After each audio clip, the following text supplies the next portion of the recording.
Good afternoon and welcome to today's proceedings of the Senate, this being the 11th day of March 2020. This broadcast is brought to you by the Parliamentary Broadcasting Unit in conjunction with the Kenya Broadcasting Corporation. The broadcast is available on KBC TV, Senate TV on Signet, as well as YouTube, courtesy of the Parliament of Kenya YouTube channel. My name is Edward Kabasa. We'll take a look at the order of business this afternoon.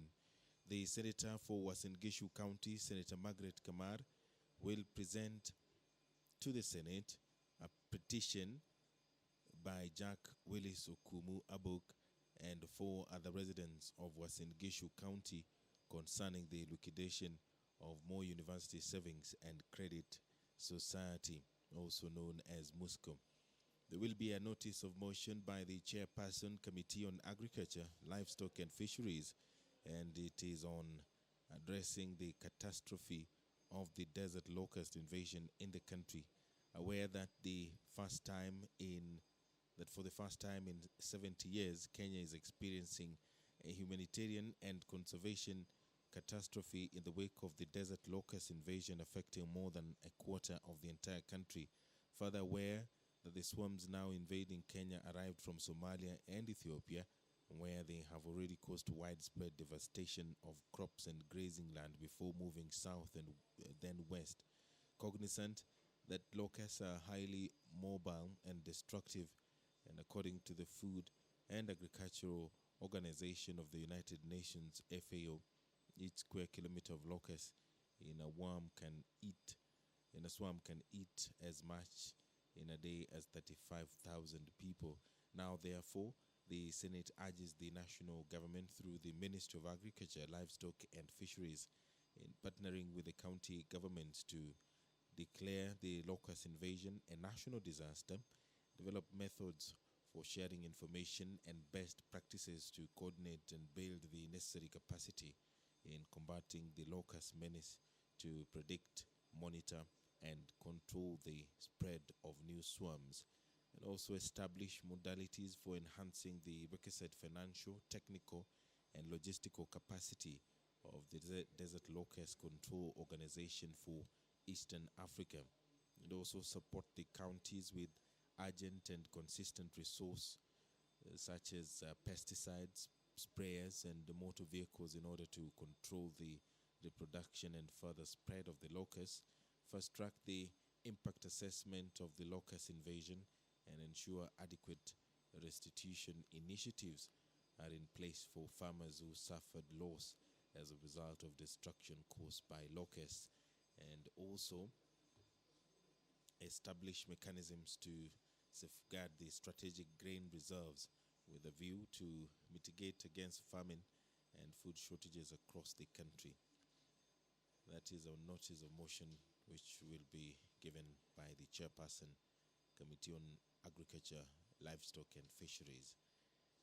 Nominated Senator Falhada Iman will seek a statement from the Standing Committee on Health on outbreak of tuberculosis in Kenyan prisons, and the Senator for Nandi County, Senator Samson Cherargei, will seek a statement from the Standing Committee on Agriculture, Livestock and Fisheries on the sudden closure of Kibos Sugar Company by the National Environmental Management Authority, NEMA.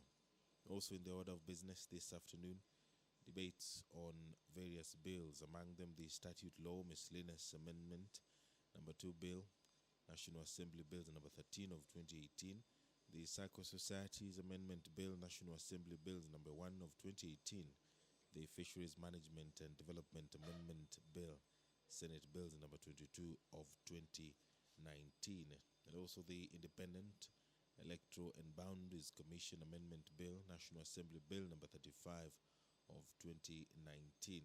In the Committee of the Whole House, the senators will be considering some amendments by the National Assembly to various bills which originated from the Senate, among them the Office of the County Attorney Bill, Petition to County Assemblies Procedure Bill, and the Early Childhood Education Bill.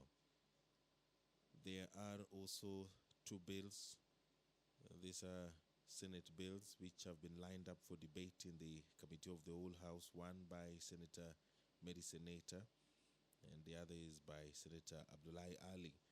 The Senator-nominated Mary Senator's bill is the Kenya Medical Supplies Authority Amendment Bill, Senate Bills number 38 of 2018, and the Cancer Prevention and Control Amendment Bill, Senate Bill number 9 of 2019, has also been lined up for debate in the Committee of the Whole House. This bill is courtesy of Senator Abdullahi Ali.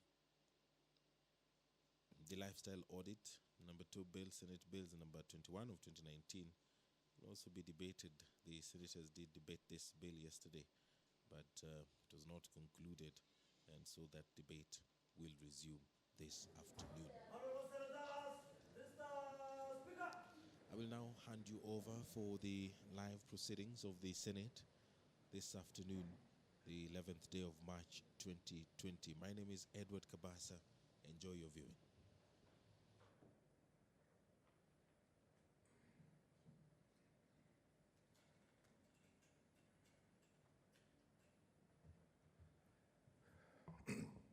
Let us pray. Almighty God, we beseech you to behold with your abundant favor and blessings us, your servants, whom you have been pleased to call to leadership positions in this republic. We seek guidance to treat and consider all matters that shall come under our deliberation in so just and faithful a manner as to advance the peace, prosperity, and welfare of our country and of those whose interests you have committed to our charge. Amen.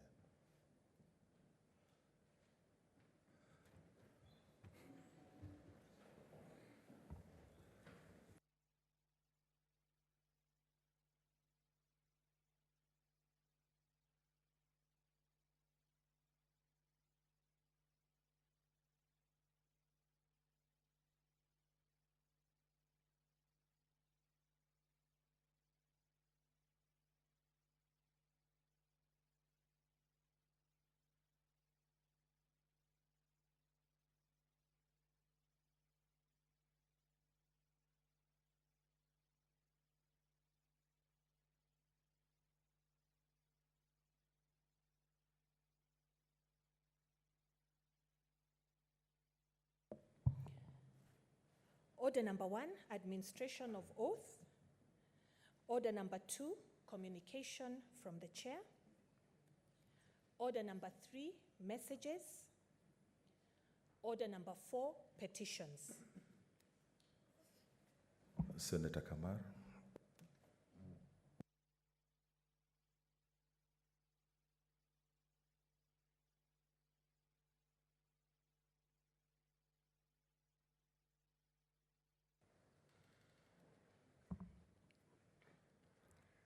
Thank you, Mr. Speaker, for giving me the opportunity to present a petition on behalf of Moi University Savings and Credit Society. As I begin to do this petition, Mr. Speaker, I want to declare interest. I joined Moi University in 1986, and for 22 years, I was a very active member of this group. Although I have not been active since I left in 2007, I think my shares are still lying somewhere, so I can declare that I may be a member of this group. Mr. Speaker, the petition before us is concerning the liquidation of Moi University Savings and Credit Society, MUSCO in short. Mr. Speaker, I'd like to draw the attention, the members would like to draw the attention of the Senate to the following. MUSCO is an established SACCO, that the SACCO began its operation in the year 1985 when the university began, making it 5 years old. That the SACCO currently boasts of over 3,000 members in various institutions, including Moi University, University of Eldoret, Masai Mara University, University of Kabianga, University of Karatina, Bomet University College, among others, including those who are in government currently. Mr. Speaker, the SACCO purchased 0.14 acre leasehold property known as Eldoret Municipality Block 4, 321 for a term of 50 years with effect from 1st August 2009. That as per evaluation report dated 2017, the property named Musco Towers was valued at 650 million shillings, and 200 million of which was charged to Cooperative Bank of Kenya. Mr. Speaker, Musco was a very attractive economic investment. That Musco received an operating license in 2014 and got its renewal later on from Sacco Societies Regulatory Authority, SARSA, to operate as a deposit-taking business. So, Speaker, that the establishment of SARSA as a strong regulatory framework instilled confidence that it would ensure that the members' funds was very secure. Further, that following the completion of the Musco Towers building, the SACCO began to experience liquidity problems. That the problems were compounded by the failure of more university to remit its members' deductions from June 2015 to the time when the license was revoked. Mr. Speaker, SARSA sought to revoke the deposit-taking license regardless of measures Musco outlined to get the SACCO back on its feet when the university had failed to remit the deductions from the membership. Mr. Speaker, Senate should note that SARSA issued a notice of intention on the 7th of March 2018 to revoke the license pursuant to Section 27(1) of the Sacco Societies Act, requiring the Musco Board to show sufficient cause that would stop the revocation of the license. Further, that on the 22nd March 2018, that is 14 days later, Musco gave their 2017 audited accounts, which showed that Musco was recovering given its reducing deficit in 2017 compared to 2016, which allowed the SACCO to grant school fees loans to its members worth about 30 million without any external borrowing. This is because the university started to pay for the members partly. Musco only needed a little more time to stabilize, therefore, but SARSA did not respond to the letter that was sent by Musco showing that they were on a recovery path. Senate should note that the same letter dated 22nd March 2018 stated that the SACCO intended to open tender bids on the 28th June 2018 when they realized the university was backtracking again in paying to sell the Musco Towers building so as to clear the cooperative bank loan and use the balance of the amount to carry out other SACCO operations. Further, that SARSA did not consider the letter written by Musco and went ahead to revoke the deposit-taking license on the 27th June 2018. So, Speaker, a letter was written by Musco on the 22nd March 2018 with the intention to sell Musco Towers and gave the tender bids of 28th. But SARSA went ahead the day before the tenders were opened to actually revoke the license for the deposit license, taking license. Several factors in the process of liquidation shows that there is mischief and bad faith on the part of SARSA. Mr. Speaker, it's good for Senate to know that the closure of the SACCO on the eve of the planned sale is suspect.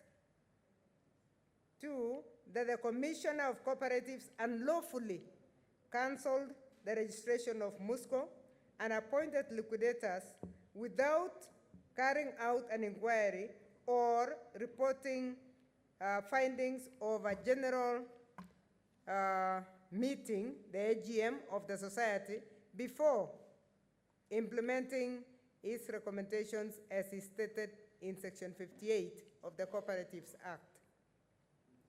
Mr. Speaker, further that the speedy deregistration and non-procedural appointment of liquidators cast doubt on the intentions of SARSA and the Commissioner of Cooperatives. Further that the Cabinet Secretary failed to grant MUSCO a hearing concerning their decision to appeal the decision by SARSA to revoke the license pursuant to Section 69 of the Cooperatives Act. Apart from the aforementioned letter to the Minister, MUSCO has sought other interventions, Mr. Speaker. Further, therefore, Senate should note that after after the failed attempts to seek audience with the Cabinet Secretary, MUSCO moved to court to apply for judicial review orders against the decision to revoke the license by SARSA via application, namely in the Eldoret High Court, miscellaneous civil application number 66 of 2018. The court dismissed the application, stating that the procedure did not follow the right channel, which should have involved going through the Cabinet Secretary before going to court. MUSCO therefore appealed again to the Cabinet Secretary on the 18th July 2018, but was not granted any hearing or response. Further, that MUSCO then sought audience with the minister again to no avail. 2 times they went back. Further, it's good for Senate to note that following a meeting with the intergovernmental, MUSCO then went to the IGTRC, and following a meeting with, and this was informed by the fact that cooperatives is a shared responsibility, this partly in the national government and partly in the county government, so they went to the Intergovernmental Technical Relations Committee after the county government had raised a dispute with the national government. The IGTRC recommended that MUSCO, SARSA, the Commissioner for Cooperatives, and the liquidators come together to formulate proposals to ensure that the SACCO continues to run and members do not lose their money. It is to note that the county government was very willing to work and support this SACCO at the time. So further that, pursuant to IGTRC's recommendations, the county government requested the liquidators to provide access to the financial documents that would make it possible for the county government to salvage the situation through financial assistance, but the liquidators did not do so. They refused the documents completely, which shows that they were set on liquidation despite the fact that it is usually a last resort in such matters. Senators, Mr. Speaker, should also note further that following a stalemate due to lack of consensus between the parties involved, MUSCO moved to court again via an application dated 30th October 2019 to get a temporary injunction from the sale of Musco Towers, which the auctioneers were announcing for the 31st of January 2020.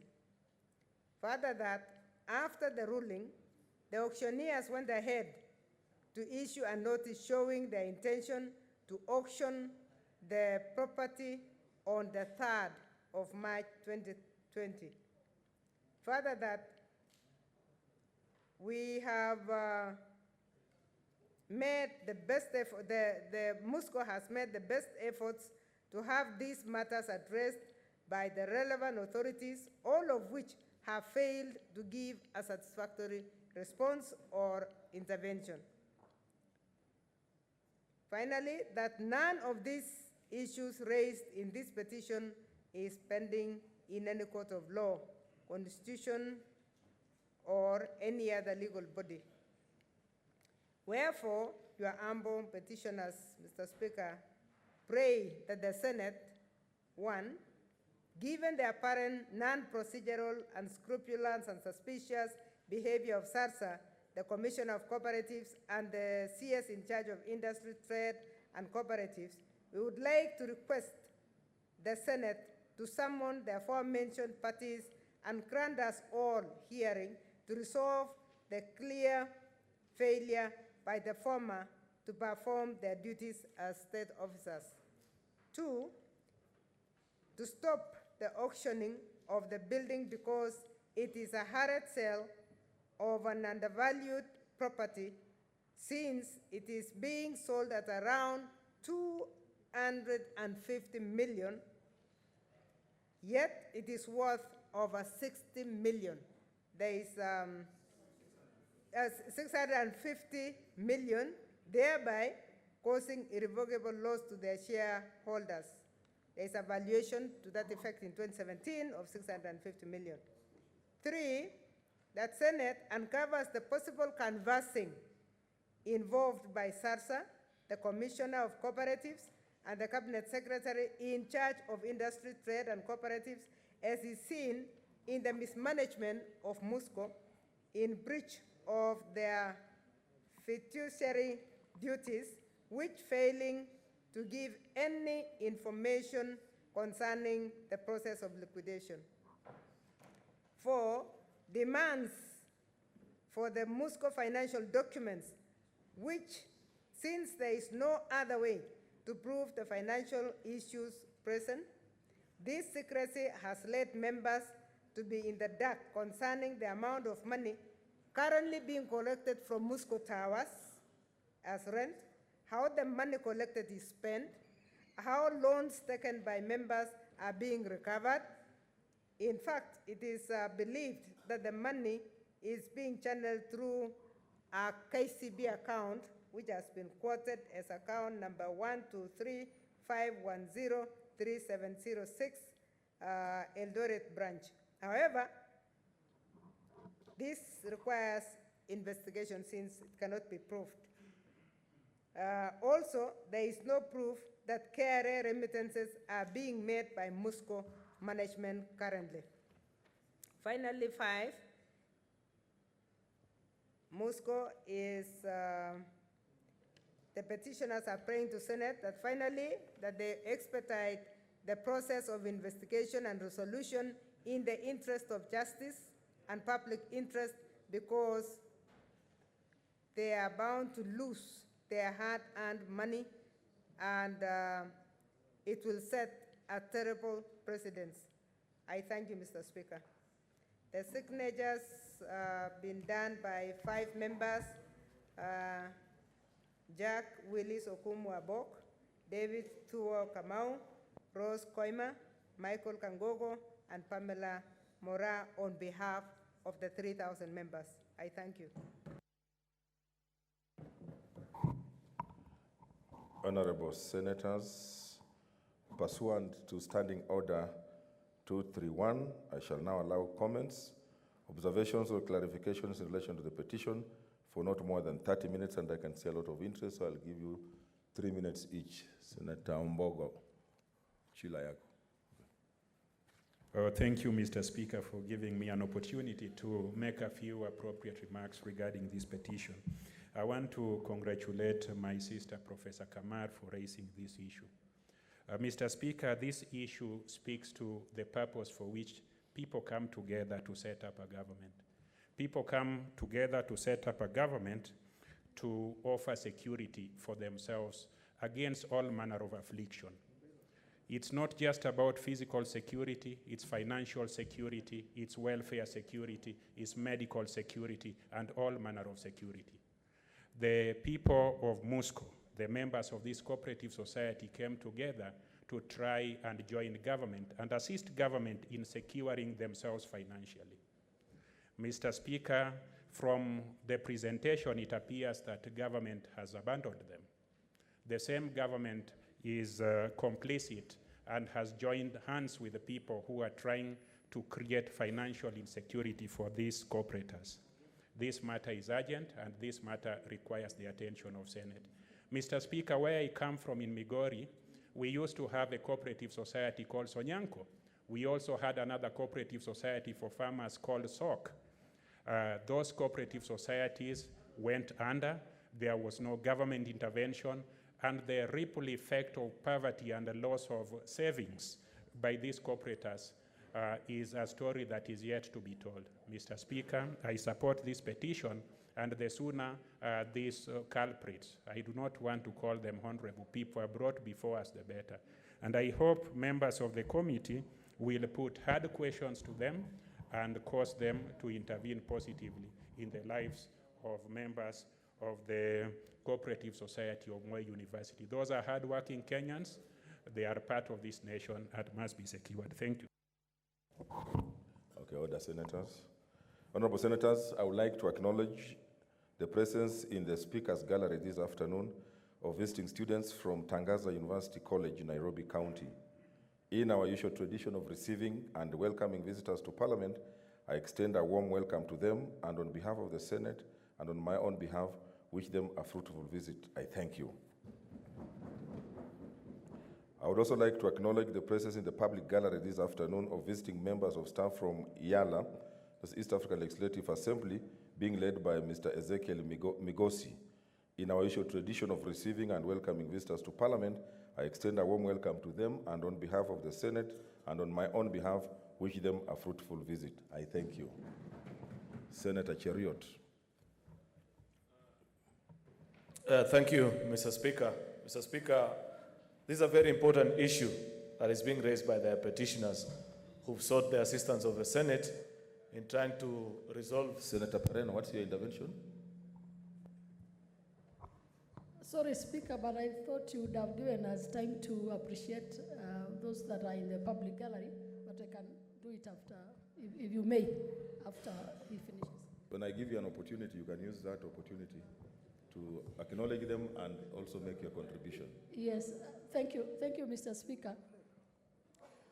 Just to appreciate the Tangaza for being here. No, you are out of order. Senator Cheriot is on the floor. Don't hijack his time. Proceed, Senator Cheriot. Okay, in light of your additional guidance, Mr. Speaker, then let me welcome the visitors that are before us this afternoon.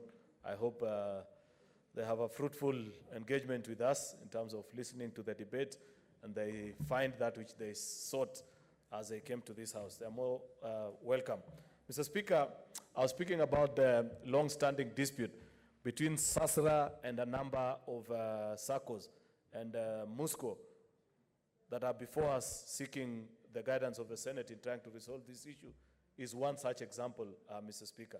Mr. Speaker, I know this SACCO very well, having schooled at Moi University, and I know what it means to the people who contribute their savings into this institution. And the day that I saw that this very well-to-do, thriving SACCO had actually gone down, and I saw that communication, my heart sank, and I realized that indeed we are living in very difficult times. Mr. Speaker, I made a point of doing a further inquiry because I know the CEO of SASRA to just try and find out what are the issues that are bedeviling this particular institution.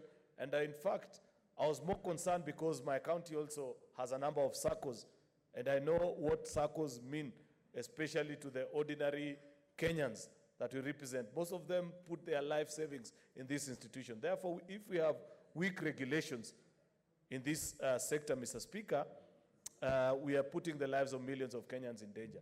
And to my surprise, Mr. Speaker, they told me that they have proposed regulations on how we can better manage our SACCO, but unfortunately, our Committee on Trade, and I do not know how true that is, perhaps members of Trade Committee will get an opportunity to respond, haven't hurried the process of bringing in place proper regulations.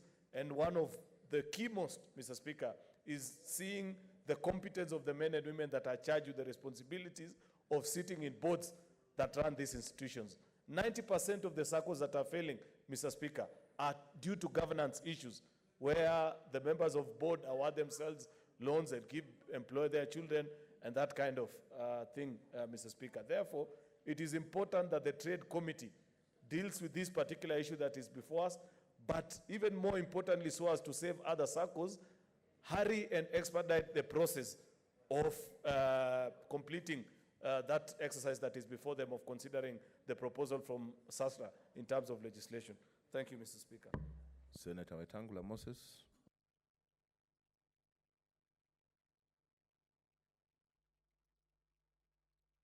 Thank you, Mr. Speaker. I also join you in welcoming the Tangaza College students and the Yala members of staff to the Senate. Mr. Speaker, looking at this petition, it casts a very sorry state of affairs.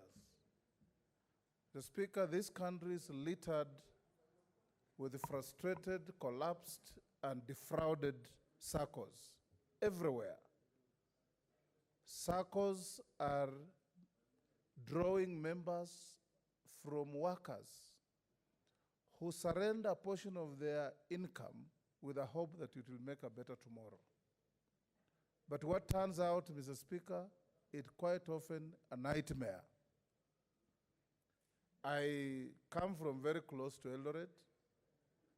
The Moi University SACCO Towers in Eldoret, Mr. Speaker, is one of the most prestigious towering structures in the city of Eldoret. Besides that, Mr. Speaker, I have no doubt that structure is worth anything in excess of 700-800 million. And what is worse is that the bank has put in place a liquidator who is now becoming a problem instead of helping to save the SACCO. Because the liquidator, from the information available, is collecting rent of up to 2 million a month and is not accounting to anybody. Perhaps what the presenter of this petition should do, Mr. Speaker, as the Senate gets seized with this petition, because we know petitions here take much longer than 60 days. And the petition being on the floor of this House does not automatically injunct the liquidator and the bank from disposing of the assets, which they'll do fraudulently in an undervalued manner to choice buyers and to disenfranchise the petitioners and their members even more. I heard the presenter say that there is an injunction application in court. I would want to urge, Mr. Speaker, that the committee that you'll direct to deal with this petition to save these members who have put their sweat in this process immediately calls the minister responsible for cooperatives to ensure that he gives a ministerial order to the cooperative bank, which is also a bank owned by cooperatives, including this MUSCO, that no remedial action is taken against the assets of this cooperative until the Senate finishes this transaction and files a report. If we don't do that, Mr. Speaker, in fact, forewarned, forearmed, now that the petition has landed here, those fraudulent characters will dispose of this property to themselves even tomorrow. So we need very clear direction from this floor, Mr. Speaker. And the Minister for Cooperatives must be made to appear before the responsible committee that you'll direct this matter to, as urgently as tomorrow or Tuesday, to ensure that through his executive authority, the matter is left in abeyance until this Senate pronounces itself formally on this matter. Because I know many people who are suffering because of the instability. Senator Farhia Ali. Thank you, Mr. Speaker, for allowing me to contribute. And I also wish to thank Senator Kamar for taking up this petition. Because seriously, where will people run to? I mean, how can you have, government blocking everything for this cooperative society, whereby every step they take, for example, they started with, when there was an evaluation and they wanted to take the first step by selling the building so that they can settle their bills, then there is an intervention. And then hurriedly wanting to sell the building, Mr. Speaker.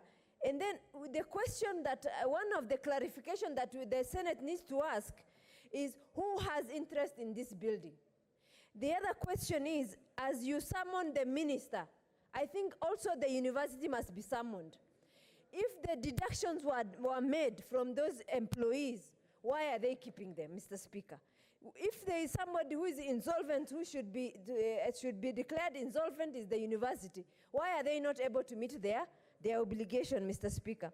Mr. Speaker, I think in my view, the fact that someone is refusing to submit deductions, the fact that when people are making remedial measure to stop the SACCO from being liquidated, someone else is hurriedly not renewing their license, Mr. Speaker, who is this person who is interested in this SACCO, who has very high linkages that nobody can touch?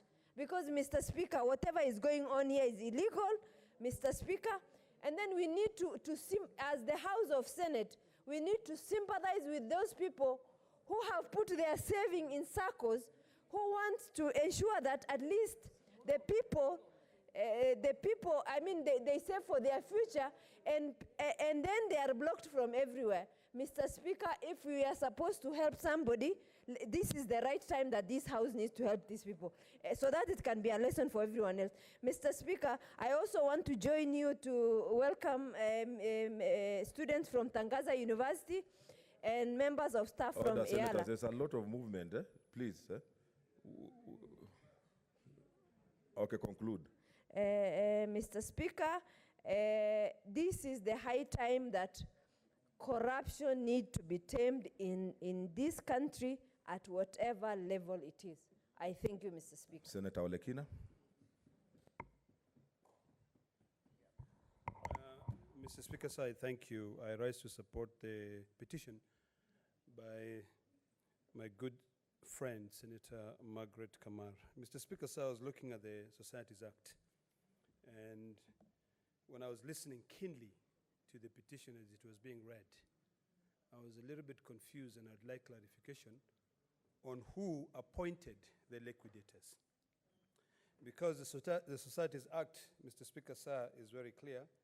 Liquidation of certain societies, it says the Cabinet Secretary may order, publish in the Gazette, appoint a person to be the liquidator of a society that is an unlawful society or that has had its registration cancelled or is exemption receded under Part 3 or has otherwise ceased to exist.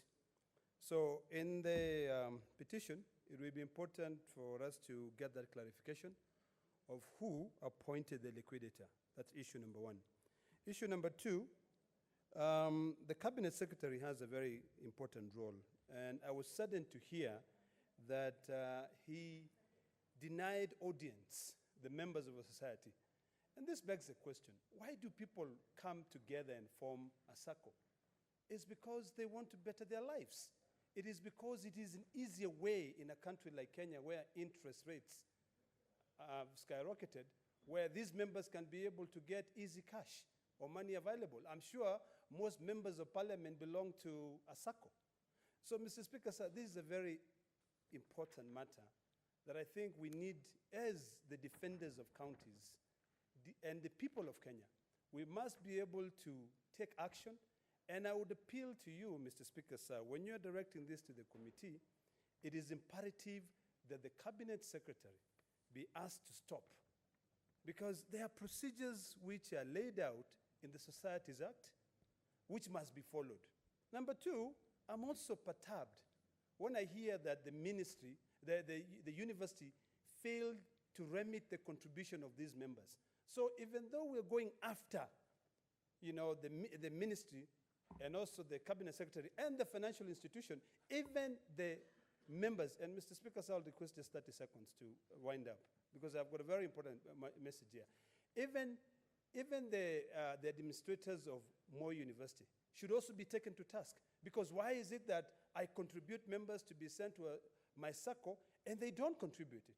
So they are the people who are causing institutions to collapse, because I've contributed my money. We've been dealing with that issue of, even in county governments where employees contribute money, even the statutory deductions, and that money is not remitted. So this is criminal in its nature. Mr. Speaker, sir, just 30 more seconds, please. 30 seconds. Okay, please.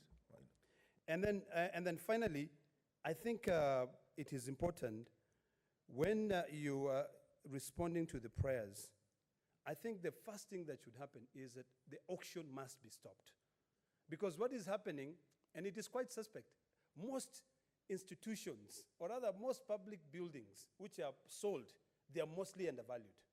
So unless this Senate can be able to stop that action from going on, people who have contributed, who wanted to better their lives, will end up languishing in poverty. And finally, Mr. Speaker, sir, I would like to join you in welcoming the good students from Tangazo University. I've spoken at the university before. And also the members from Yala, the staff. I played basketball with them in Tanzania. And I'm glad that you're in Kenya today to see how we operate our business. Otherwise, Mr. Speaker, sir, I thank you. Senator Zawadi. Asante Mheshimiwa Spika kwa kunipa nafasi hii ili nami nikaweze kutoa maneno machache kuhusu malalamiko ambayo yako mbele yetu. Kwanza nakupa pongezi Mheshimiwa Seneta Kamar kwa kuleta malalamishi haya kwa wakati ufaao. Kwa sababu ni kweli kabisa miungano ambayo huwa iko na michango ambayo huwa inafanywa huwa ni kwa ajili ama ni kwa makusudi ya wale ambao wako pale, ili atokapo ama akiwa na jambo lolote akaweze kunufaika. Kwa mfano, nitapeana mfano wa Kilifi. Kilifi tulikuwa na mtambo wa korosho na kulikuwa na miungano ama cooperatives nyingi ambazo zilianzishwa tu wakati huo. Na wengi wenye walikuwa wakichanga walikuwa wamama, kwa sababu huo mtambo uliandika wamama wengi sana. Lakini hiyo pesa yao ilienda hivyo na hakuna anayejua, kwa sababu mtambo ulikuja ukasambaratika. Sasa basi, wahenga walisema yalopita sindwele, tugange yajayo. Haya ambayo yako mbele yetu kama tatiliwa mkazo na kuchukuliwa kwa umuhimu, kwamba kuna umuhimu yafanyike, nafikiri kamati husika ifanye kwa uharaka kuhakikisha haitasambaratika kama vile zingine zilivyosambaratika. Na vile nataka kuzungumza machache kuhusu Yala. Na pia ni washukuru wabunge wa Yala kwa kuja kututembelea. Na nikiwa East Africa, na nikiwa mwanakamati wa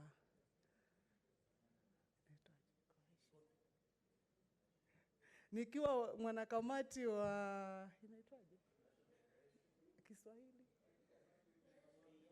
uwiano na utangamano, naona niko na jambo la kuzungumza kuhusu bunge letu la Afrika Mashariki.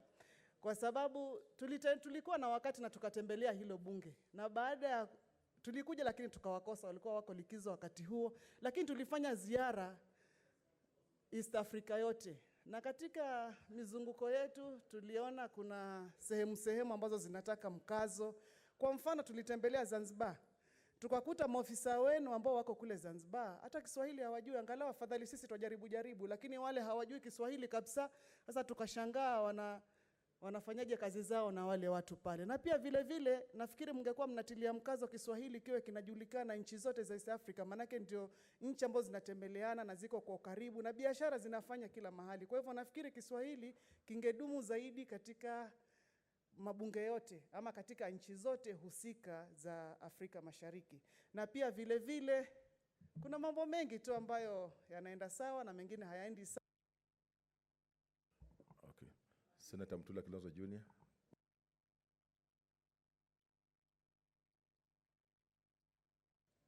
Thank you, Speaker. This is actually a very, very sad petition.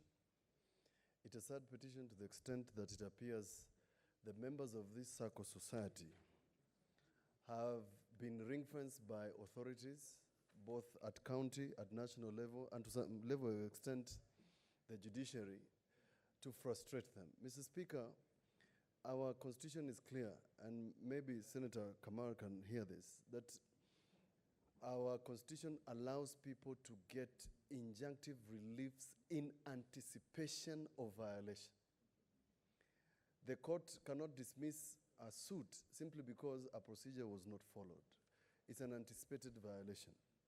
Mr. Speaker, Schedule 4 is clear that the cooperative societies fall under county governments. How is it that the county government allowed the Commissioner of Cooperatives in this petition to interfere and attempt to revoke the license of this society? Where I come from in Makueni, the commissioner would report first to the director in Makueni before such action was taken. But what is worse, and is criminal, and happens all the time, is when somebody has an interest in a property like this one belonging to a society, they undervalue it. They undervalue it for purposes of paperwork. The bulk of the money is paid out outside the transaction. How is it that no court can see that when you sell a property like this belonging to 3,000 members, you have violated their rights? But what is worse, how can a senator who taught in a school and a university called Moi, where we are proud of the work that they have done, can refuse to remit the deductions of SACCO members and pay? When I say that sometimes this country has become the land of Karl Marx, it is. The haves and the have-nots. The people who matter. Small people, 3,000 members. Mr. Speaker, this is such a serious petition on violation of economic and social rights that, sorry. What's your point of order, Senator Ledama? Mr. Speaker, sir, I just wonder, it's actually a point of clarification because I had my colleague saying a senator refused to remit. Can you maybe just clarify that?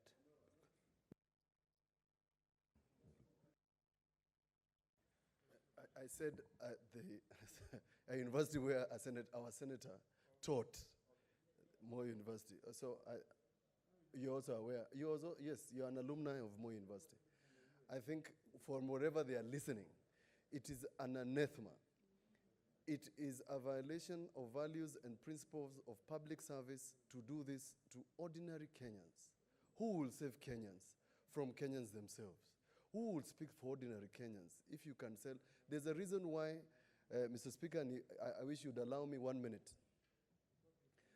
The days of Rural Urban Credit Bank, those days when the government used to prey on cooperative societies and banks which were managed by people, is long gone.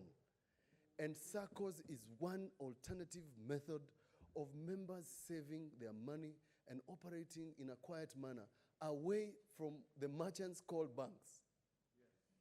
When you start selling property worth 650 million shillings for 250, Mr. Speaker, what will happen, 1 second, is that the balance, they will pursue the members directly. It's a tragedy. Thank you. Senator Milgo.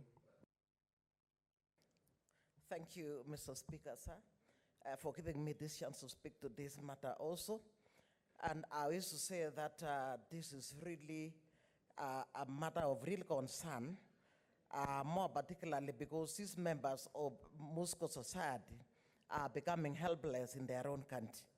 Mr. Speaker, sir, it is quite unfortunate that these members have gone to the CS, they have also gone to courts, and even they have even looked for a liquidator, and all of them have never assisted them.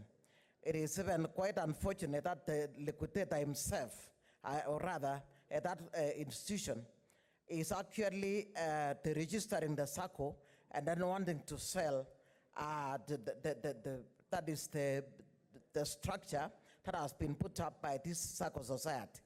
Mr. Speaker, sir, I think this is outright corruption, and in this case, this rampant corruption has got to be stopped as a matter of urgency.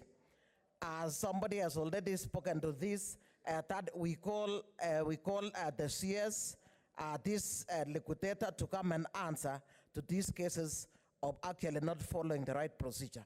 Mr. Speaker, sir, this is not the only SACCO. In fact, in my county, one large SACCO collapsed with millions of shillings from members, Mr. Speaker, and this particular amount of money was supposed to be used to pay school fees. This is for medical issues. It is for food, as well as basic use in the family, Mr. Speaker. And these people right now are at the mercy of maybe the courts, which in this case looks like they are being taken in circles. Mr. Speaker, sir, while thanking Senator Kamar for bringing such a very important petition, I would like to request that the committee that will look into this petition to actually take it as a matter of urgency to actually save these particular members from this shame, Mr. Speaker. Thank you, Mr. Speaker, sir. We don't have a lot of time, so I'm only giving one, Senator Omogeni. Our time for that petition is over. Thank you, Mr. Speaker. I think, Mr. Speaker, this is one of those issues that should evoke some urgency from this House. It's a tragedy, Mr. Speaker, to hear of a situation where savings from poor, hard-working Kenyans, 3,000 of them, stand at the risk of having a property valued at 650 shillings million being auctioned at a meager 250 million. Mr. Speaker, if there is a matter that should receive some urgency and attention from this House, then it is this one.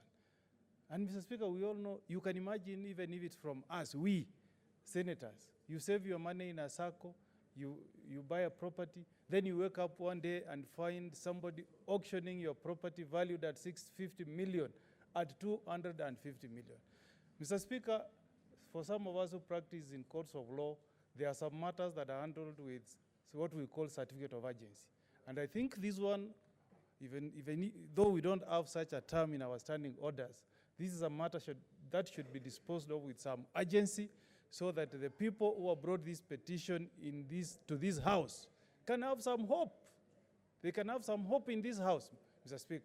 I don't want to belabor the issues that have been put forth by my colleagues, but I'm urging the committee that will be privileged to look into this matter, to give it some urgency so that we have a report as soon as possible, so that we can forestall the loss that these 3,000 members are imminently going to face. I support, Mr. Speaker.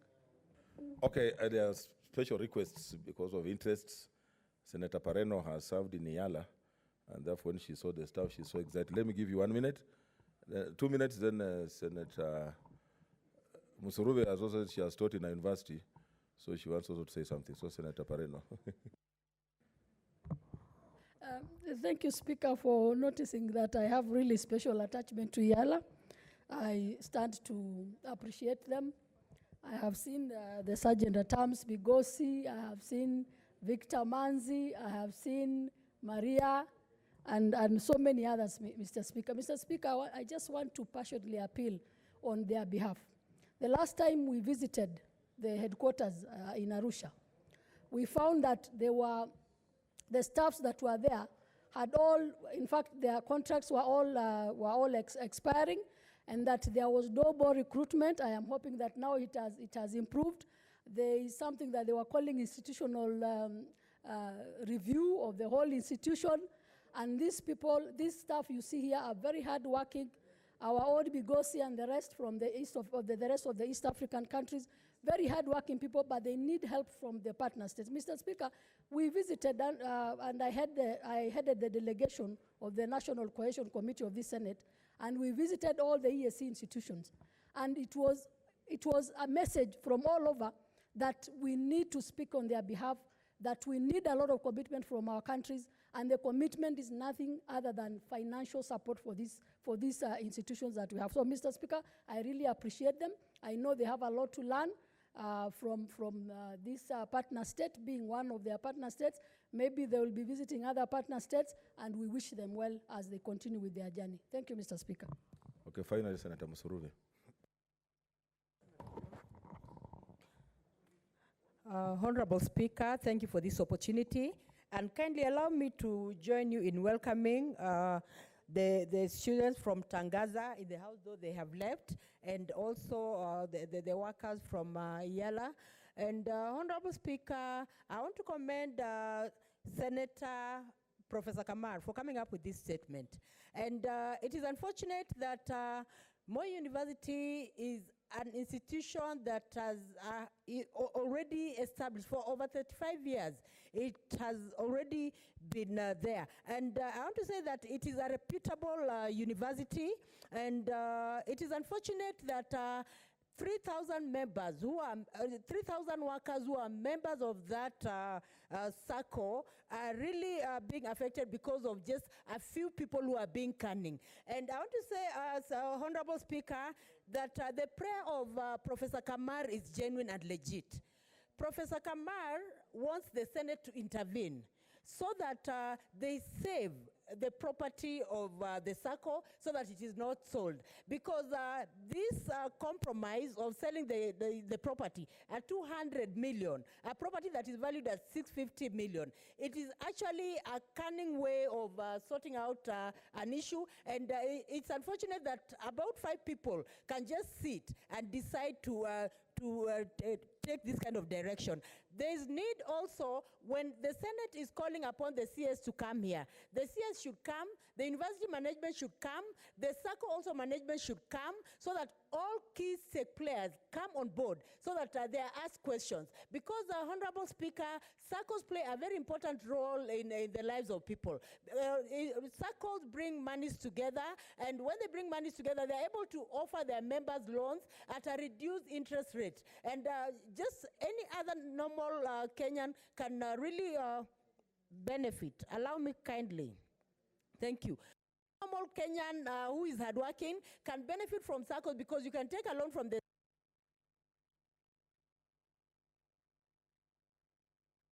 Senator Madzayo, just 2 minutes. Asante sana Bwana Spika. Bwana Spika, kwanza ningependa kuwashukuru ndugu zetu ambao wameweza kufika hapa kutoka bunge letu la Afrika Mashariki, wakiongozwa na Sergeant at Arms yule Bwana Migosi na Kikwai, ambao wote wako katika lile bunge la Afrika Mashariki. Na tumaini ndugu zetu hawa wameweza kujifundisha mambo mengi hapa ndani ya bunge la Senate, na wakirudi nyumbani watapata ufahamu mzuri. Bunge la Afrika Mashariki ni bunge muhimu sana kwetu sisi watu wa Afrika Mashariki, kwa sababu linaweza kuleta watu wote wa Afrika Mashariki wakawa katika kikapu kimoja, kuelewana na utangamano mzuri. Kwa hiyo nafikiri wakirudi nyumbani wataweza kupeleka salamu zetu ya kwamba ndugu zetu wa Kenya kule katika bunge la Senate wametusalimia, wametuma salamu zao, na vile vile wamesema ya kwamba tusiwasahau kwamba wanaombea bunge letu la Afrika Mashariki lizidi kudumu na kuleta uhusiano mwema katika Afrika Mashariki. Asante Bwana Spika.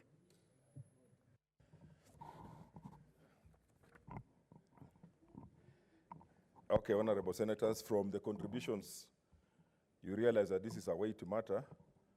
And as Senate, we are here also to protect public interests. And therefore, since the matter is now with us, I want to, according to, pursuant to Standing Order number 2321, the petition should be committed to the relevant standing committee for its consideration. In this case, I direct that the petition be committed to the Standing Committee on Tourism, Trade and Industrialization, and that the minister be called immediately to take up the matter so that public interests can be protected. So in terms of Standing Order 232, the committee is required in not more than 60 calendar days from the time of reading the prayer to respond to the petitioner by way of a report addressed to the petitioner and laid on the table of the Senate. I thank you. What's your point of order, Senator Mutula? Speaker, Senator Mugeni said we don't have the process of something called a certificate of urgency. In a certificate of urgency, ideally you would get an interim relief. 60 days is too long, and I thought the committee should come back to you next week with an interim report. The same way we did the interim report through the Chair of Legal Affairs on extrajudicial killings. I think on the question of sale, that must be handled as a priority so that we can save these poor SACCO members from tenderpreneurs. Thank you. Okay, Senator. I direct that the minister be summoned immediately and we get an interim report in the next 7 days. It's so directed. Next order. Order number 5, papers. Order number 6, notices of motion.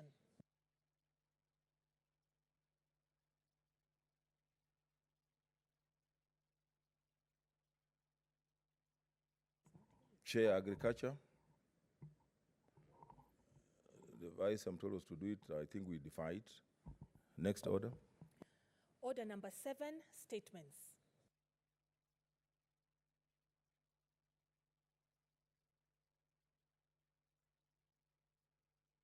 Senator Chararige.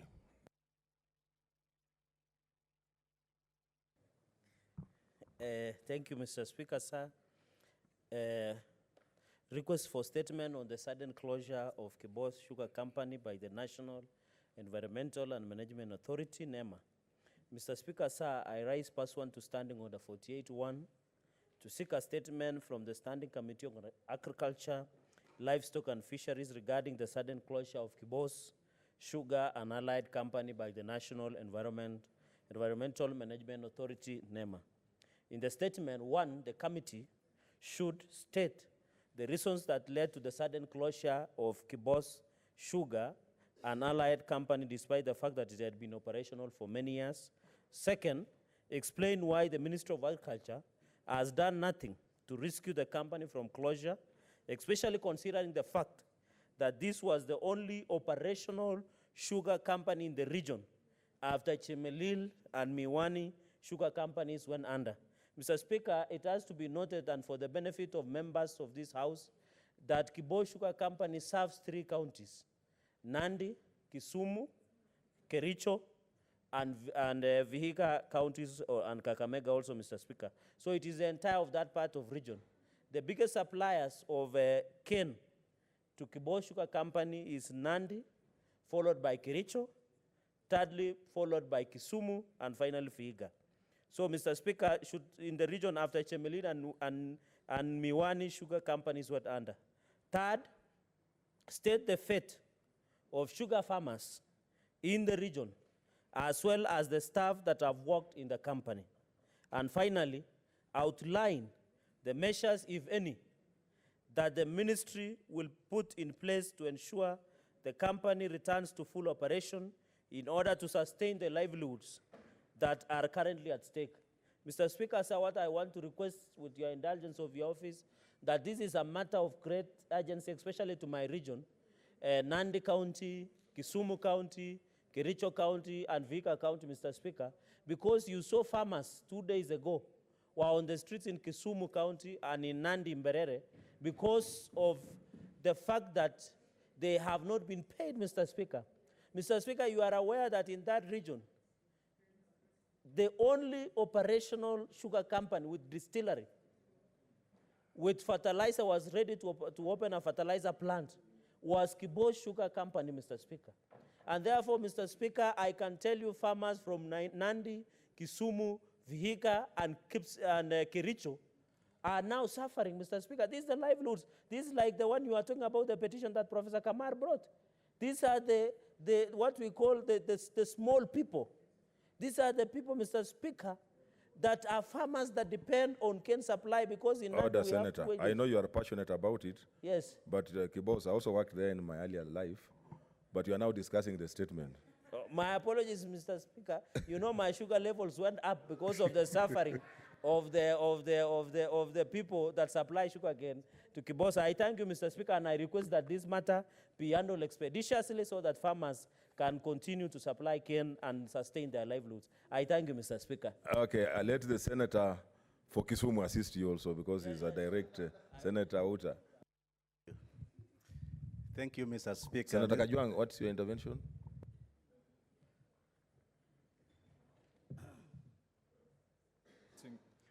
Mr. Speaker, the statement is requested from the Agriculture Committee on the actions taken by NEMA on Kibos.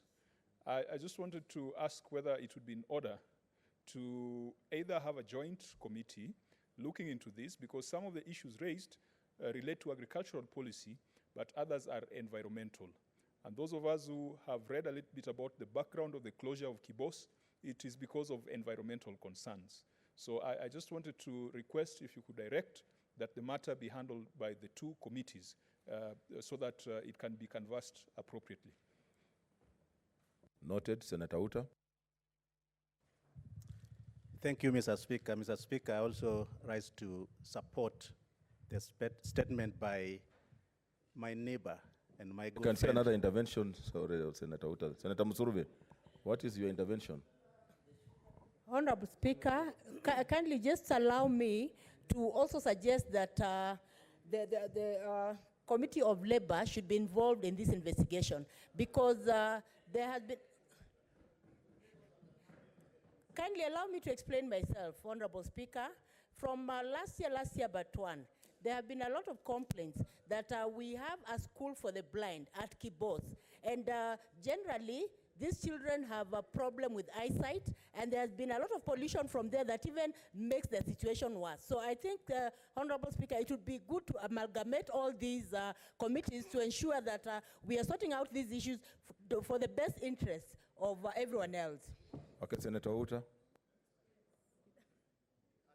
Thank you, Mr. Speaker. I could see there's a lot of interest. But, Mr. Speaker, even this afternoon, there's a number of farmers from Nyando Sugar Belt at my office. The reason why they are there is that the only operational company,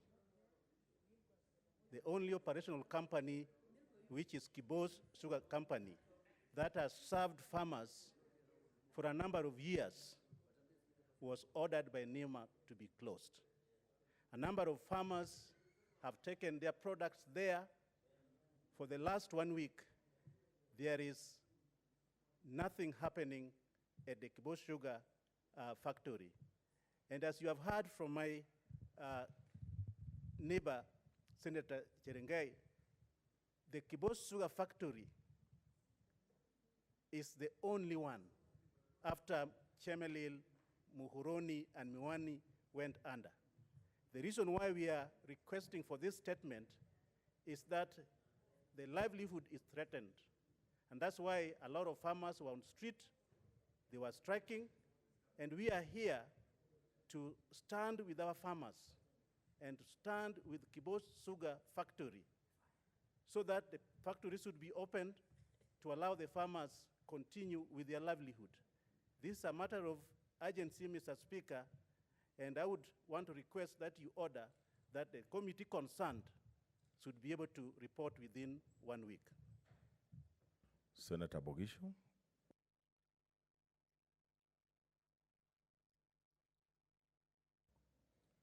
Thank you, Mr. Speaker. Speaker, let me also join my colleagues in support of the statement being sought. Speaker, it's important that national interests be balanced very well with some of the decisions that are made. Speaker, if NEMA wants to close down an institution or a business like this that really affects so many people, that participation by the concerned people should be really sought, Speaker. So as we take this matter, it's another urgent matter, Speaker. Can they even just be able to understand the gravity of the effect, Mr. Speaker, of people who are going to suffer? And current, is it possible to investigate, Mr. Speaker, by this committee, what really can be done to keep the place open, notwithstanding that NEMA issues are there, environmental issues are there, just so that people, livelihoods in these difficult days, Speaker, are not affected. I think, Speaker, just like we said of the Moi University Circle, this is another urgent matter that, Speaker, we should now begin to stop the trend of investments going under, going down the drain like this one. This is a huge, huge, huge company that really affects the livelihoods of so many people. So as I know that you're going to, to give this opportunity for the committees to discuss it, Speaker, I hope that it can be done so urgently and that your decisions, your orders, Speaker, should be those that make the committees work faster and bring down the results faster. Thank you. Leader of Minority, Senator Orengo.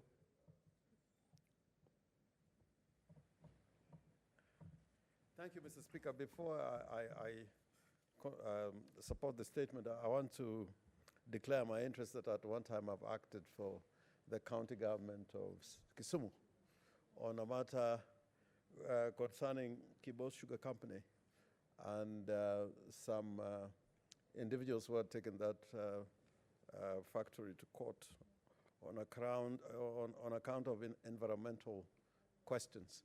But, Mr. Speaker, normally to get an investor to pump in money to the magnitude to which Kibos Sugar they have done in Kisumu is not easy to come by. And right now, with the collapse of nearly all the state-owned sugar factories in what used to be a thriving sugar belt, to the farmers and other allied vocations around the lake, you'd find that the death of Kibos Sugar Company can actually bring down the only major investment in that part of the world. In fact, they're the biggest taxpayer in terms of rates and others to Kisumu County. If I'm not wrong, Senator Ota is here. Whereas environmental questions are important, and I'm very, very, very avid supporter of the protection and conservation of the environment. But I think NEMA should do things properly. Because a lot of times you find that a decision is made, and that decision does not comply with the law, or if it complies with the law, it has been made for the wrong reasons. And in relation to the Kibos matter, I think this issue has been in court, and every time the courts have criticized the manner in which the NEMA people have acted. But all in all, I support this petition, and I hope that the committee will delve into this issue. And other committees have been formed, I think, by the National Assembly before and by the County Assembly in Kisumu. But I think as a matter of urgency, the committee should get to work and come out with the real facts surrounding the constant dispute between NEMA and Kibos Sugar Factory. Thank you, Mr. Speaker. Senator Ephraim Maina.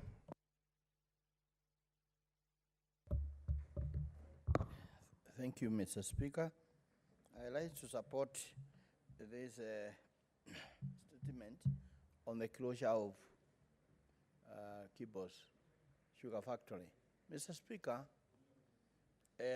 whatever the reasons that NEMA may have, they need to weigh against the national interest also of this country. Mr. Speaker, today, the whole of Western Belt, which used to be a sugar belt, you can see the life of the people there is very pathetic today, since our sugar factories collapsed. places like Mumias, which used to be very, very brilliant when the sugar industry was working, today are just like a graveyard of its past. And people are suffering. Again, this country, Mr. Speaker, one of the major problems we are facing is actually the cost of living of the ordinary man. The other one is actually employment for our youth. And this factory was definitely providing some employment to some youth, was providing some livelihood to some ordinary Kenyans. And before one comes up to the point of declaring a closure, there are other measures that I believe should have been taken advisory, and even trying to see that things are turned back, but not blatantly coming out and closing the factory and rendering people who are surviving on their livelihood on this kind of factory. Mr. Speaker, today, when you look at this country, you go to our industrial area, it's like a graveyard of many factories. There used to be many industries working in our Nairobi industry here. And this country must have a policy to encourage the factories that are working. And if they are not working efficiently, they are not working properly, they are injuring, for example, the environment in one way, let them be somehow be advised on how to get the thing done right. Secondly, Mr. Speaker, when NEMA launches to cables and it closes a factory, I wonder what they are doing in this Nairobi. There's a lot of environmental abuse all over. They should actually have been to court by now with the Nairobi city government, because Nairobi is filthy and there's a lot of environmental abuse all over. Yet nothing is being done. Therefore, Mr. Speaker, I want to call upon the committee. Let us not start just be talking that we need this committee, we need this committee. Let the Committee of Agriculture, for example, move quickly and ensure that the factory is reopened. That should be the first thing, and then be looking into the matter. But we cannot be saying we wait for a report after 1 week, and then the report comes after 1 month, after 2 months, we will have not achieved much. We would want to see a way of reopening the factory, make it working the way it was working, and then look into the matter, Mr. Speaker. Thank you. Senator Mwenyehaji. Asante Mheshimiwa Spika kwa kunipa fursa hii kuchangia taarifa ambayo imeletwa bungeni na Senator Cherargei. Mheshimiwa Spika, ni jambo la kusikitisha kwamba NEMA imeamua kufunga mtambo wa Kibosi wa kusaga miwa, wakati ambapo wakulima wengi wanategemea mtambo huo ili kuuza miwa yao na kupata ruzuku ya kuweza kuwasomesha watoto wao shuleni na katika university, na vile vile pia kukidhi maisha yao, haja zao za kimaisha. Mheshimiwa Spika, itakumbuka kwamba NEMA lazima ifanye kazi kwa ile tunaita public interest, kwa ushauri wa umma, kwamba watekeleze wajibu wao, kwamba wanasaidia umma ili kusonga mbele. Kwa hivyo wanapofunga kiwanda wakati hakuna kiwanda kingine karibu na hapo ambapo wanaweza kupeleka miwa yao, ina maana kwamba wanajaribu kuhujumu ile haki ya umma kupata huduma za kisawasawa katika eneo lao. Kwa hiyo Mheshimiwa Spika, kitendo hichi cha NEMA kinafaa kikemewe, na vile vile hatua za haraka zichukuliwe, kwa sababu wakulima wengi hawana matumaini hivi sasa. Tukiangalia viwanda vingi vya miwa katika eneo la magharibi vimeweza kufunga, kikiwemo kiwanda kikubwa kama Mumias. Kwa hiyo Mheshimiwa Spika, wasiruhusiwe kuwadhalilisha wakulima ambao mategemeo yao makubwa ni kuuza miwa ili waweze kupata mapato. Asante Mheshimiwa Spika kwa kunipa fursa hii. Senator Samson Ongeri. For allowing me to ventilate my support for this petition. What are the issues in this petition? That NEMA National Environmental Management Authority has closed down Kibos Sugar Factory.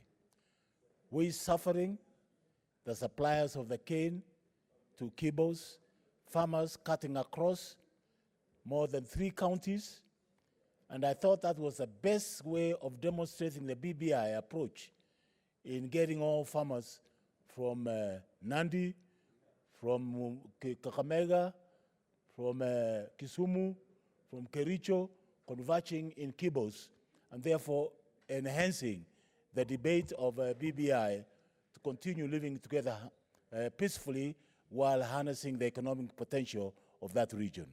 So that is at stake now, that this factory has been closed down. Thirdly, Mr. Speaker, last time I heard, I've been following this event, is that they wanted to close down Kibos because of water pollution.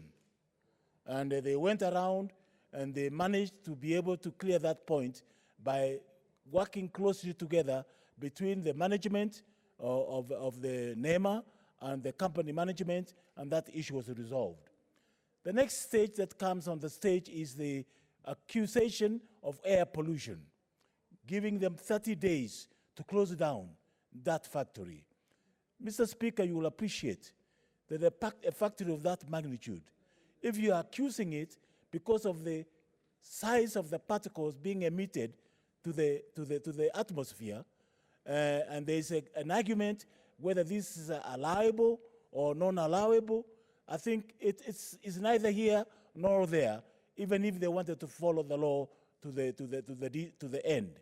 What I would suggest, Mr. Speaker, because these are issues that can only be resolved through both through the management of NEMA and the management of the factory. And it takes time. It's a process of engagement.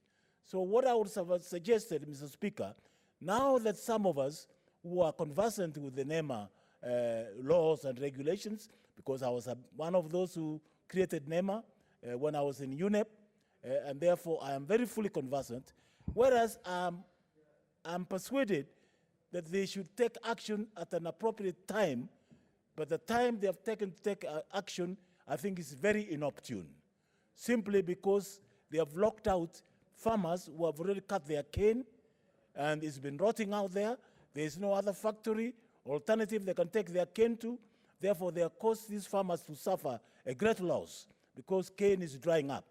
And therefore, Mr. Speaker, I'll urge that the committee, in fact, moves with speed to create a temporary seizure of any action and allow the farmers to continue delivering this process, because I'm persuaded, Mr. Speaker, that the particles that are being emitted to the air are not very dangerous at this stage.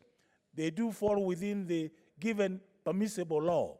And therefore, I would suggest, Mr. Speaker, that whatever matter you are referring to the committee, that this committee, first of all, should seek to persuade the NEMA to remove the caveat of closure, and then allow the farmers to continue while they are managing the process on how both sides can reach an agreeable arrangement for the factory to continue functioning. I thank you, Mr. Speaker. Senator Olekina. Mr. Speaker, I thank you. Mr. Speaker, these are some of the things that make me a proud member of this House when it comes to tackling issues that affects the Wananchi. Mr. Speaker, sir, it saddens me when I hear that there are over 3,000 farmers who, of course, have got employees, and over 10,000 farmers who are now rendered jobless because of actions which I consider selective from NEMA. Mr. Speaker, sir, we've had serious issues with NEMA. When I sat on a daily basis on the committee that was investigating matters to do with Solai, NEMA failed Kenyans. And when I see that NEMA does not give a hoot in hell about young farmers, you know, people who have got small businesses of transport, boda, people who, mamambogas, the ones who sell food to the people, then it worries me. And today has been a very interesting day in this House, Mr. Speaker, sir, because the first petition dealt with lives, people being affected. You know, there's a time that I got in touch with NEMA on certain activities happening in Narok, on people, you know, destroying the environment. And the first thing, the response that I got was that we have decentralized our operations. Now, when I hear that the order for closure of Kibo's sugar factory came from the headquarters, then it is quite suspect for me, Mr. Speaker, sir. You know, I now believe that it is true. It's a cartel, and it is being done not because of the interests of the environment. Because let us be honest, NEMA does not give a hoot about the environment.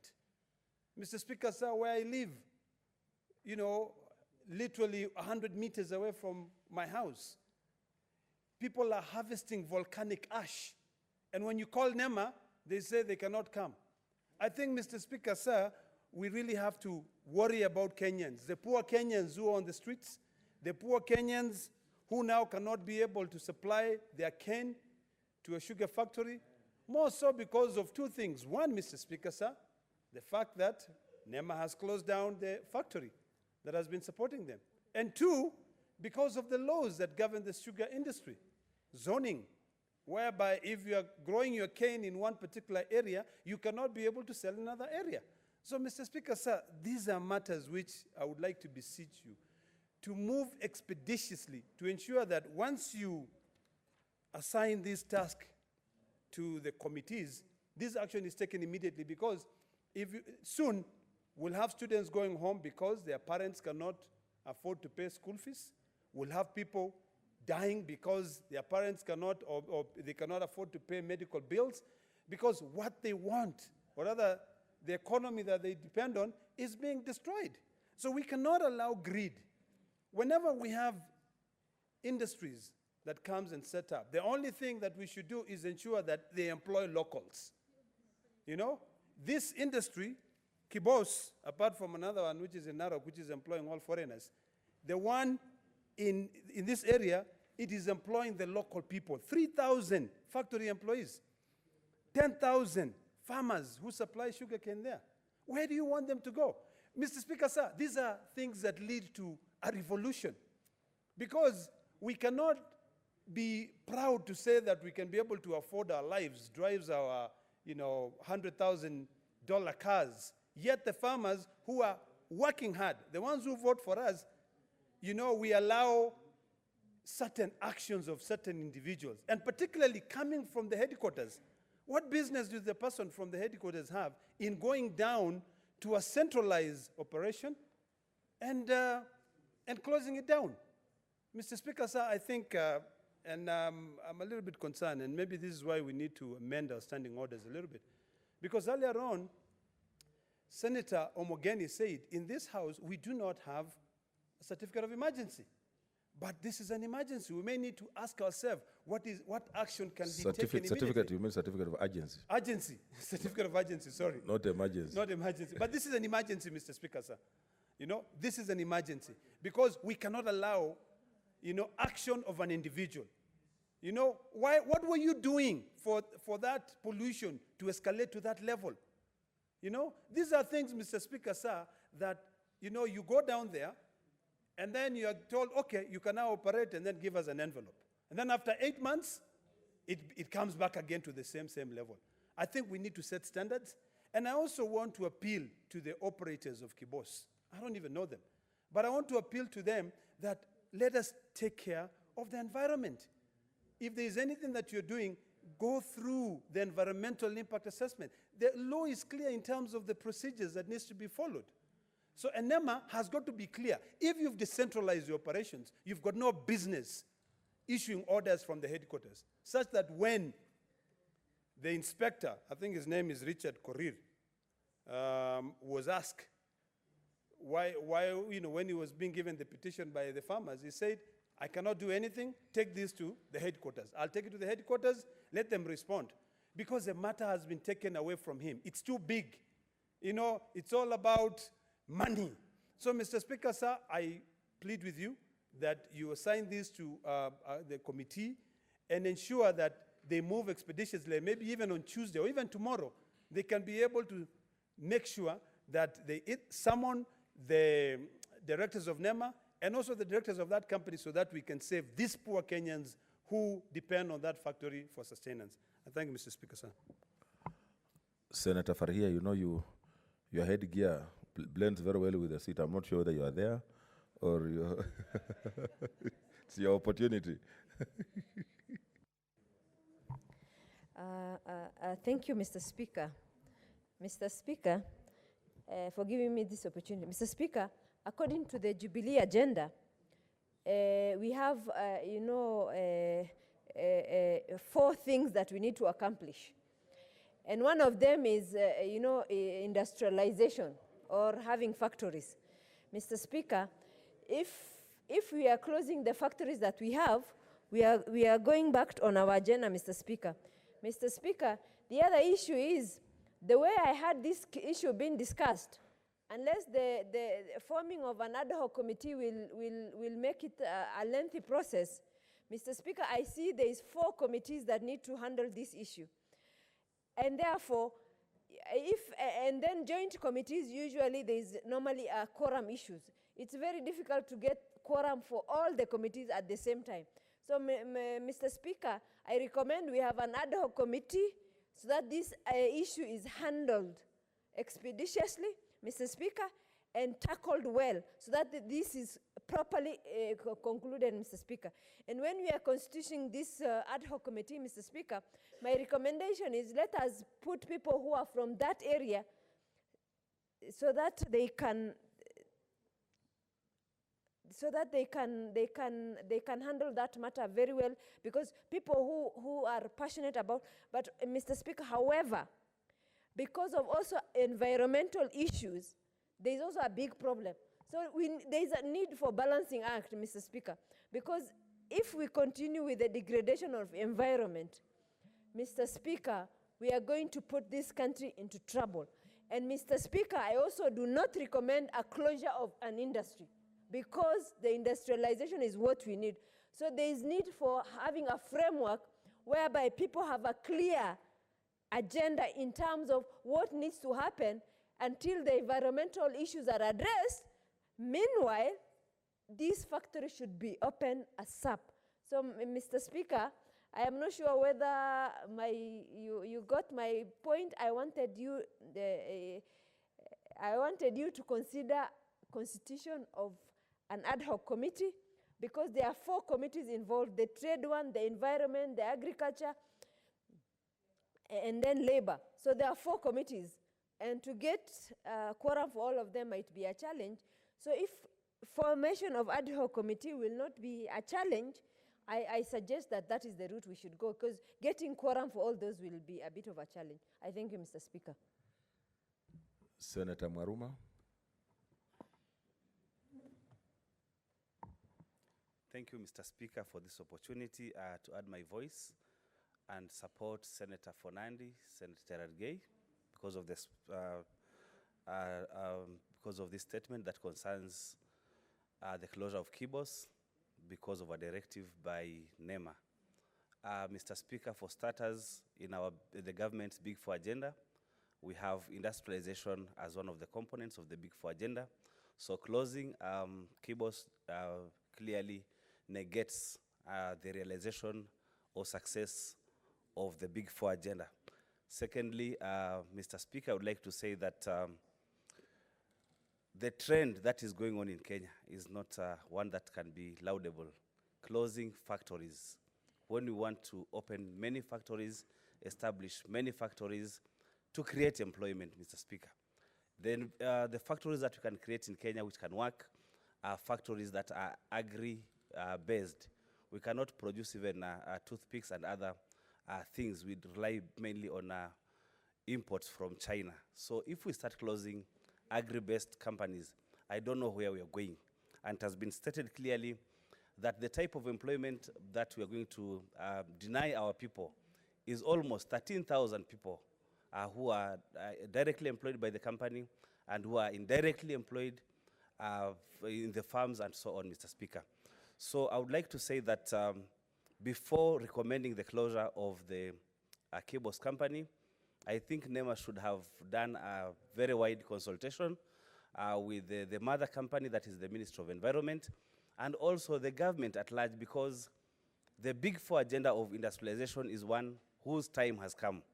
And it is very worrisome, Mr. Speaker, because if we are saying, or we are seeing that the denim-based, the textile, the cotton industry-based companies and industries are closing down, we are then again closing down sugar industries, which were the ones that were remaining.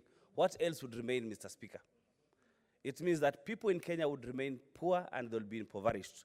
People have spoken to this issue of unemployment and the spiral effect that would be brought by unemployment, including spiraling of poverty and, Mr. Speaker, loss of quality education, because then the kids that whose parents rely on kibos would go home and would not get quality education. And this issue is affecting more than 3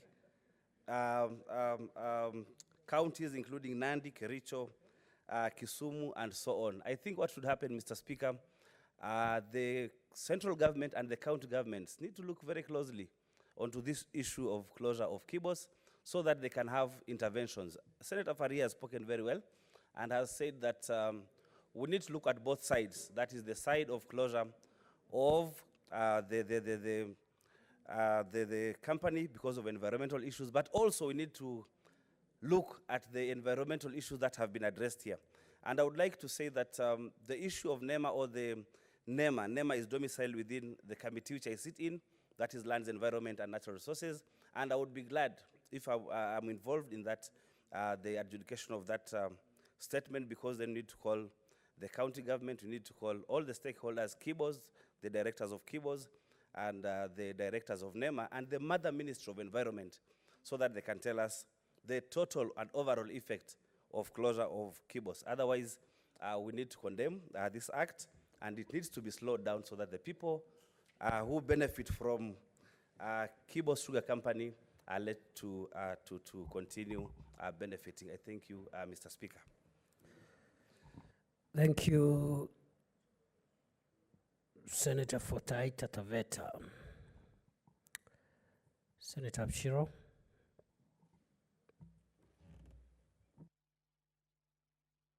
Thank you, Mr. Speaker. Order. Is anything the matter, Senator for Kilifi? I see some bewilderment of sorts. Sorry, Mr. Speaker. Yes. It's not in my habit to interrupt, but I had pressed, so I was wondering whether my name is appearing on the other It is side. appearing.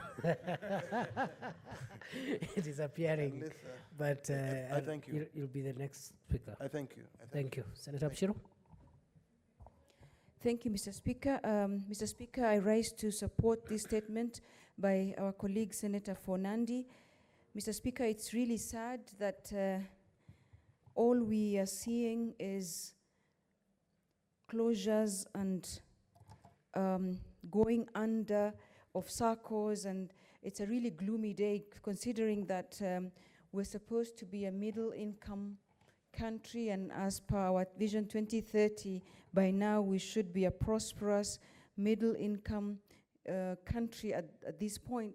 But I'm wondering where the middle-income status is coming from. If every industry is being closed down, or is this again another manifestation of corruption where perhaps importing sugar and taking the proceeds directly is more lucrative than having people providing these services and the sugar industry thriving and the money being distributed to the farmers and to the workers and everybody else, and distribution of wealth and shared prosperity for that matter. So it's very sad. We've seen that this country used to have such a robust cotton industry and cotton factories. It used to have such robust, sugar industry. I think we had one of the best sugar belts in this country. Now all those farmers seem to be impoverished. We used to have a coffee sector that was next to none, tea sector that was next to none, and entire flower industry. All this, you see decline in every sector of our agriculture. And this is, the agricultural sector provides more than 24% of the GDP, and now with all these closures, because if the farmers, we saw what happened with the maize farmers, coffee farmers, sugar farmers, and all farmers, everything is closing down around us. So I don't know what this House needs to do to save this country from a collapse, because we cannot be net importers of everything. We import toothpicks, we import eggs, we import, and so I don't know what's happening, because the fundamentals of the economics that is holding a middle income status is not there. Our strategic direction with the big four of the president cannot be supported in the absence of even the basic manufacturing of some of these things. So I think this country is really in a bad state when it comes to its manufacturing sector and its factories. And so which begs the question, when these industries were going on, was there no environmental impact assessments or environmental impact plans that were being followed? Where was NEMA all this time as these industries have gone to pollute the environment to the level where then they've got to be closed down? So the culpability is actually not just with the factories itself, but NEMA itself should take responsibility for having slept on the job. And therefore this House should hold NEMA to account as to why it let the industry Order, get Senator to the point. Nturi. Order. Order. I have noticed your new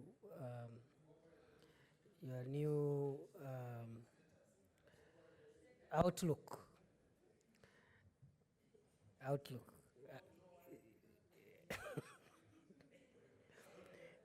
And I'm of the opinion that it is a better outlook.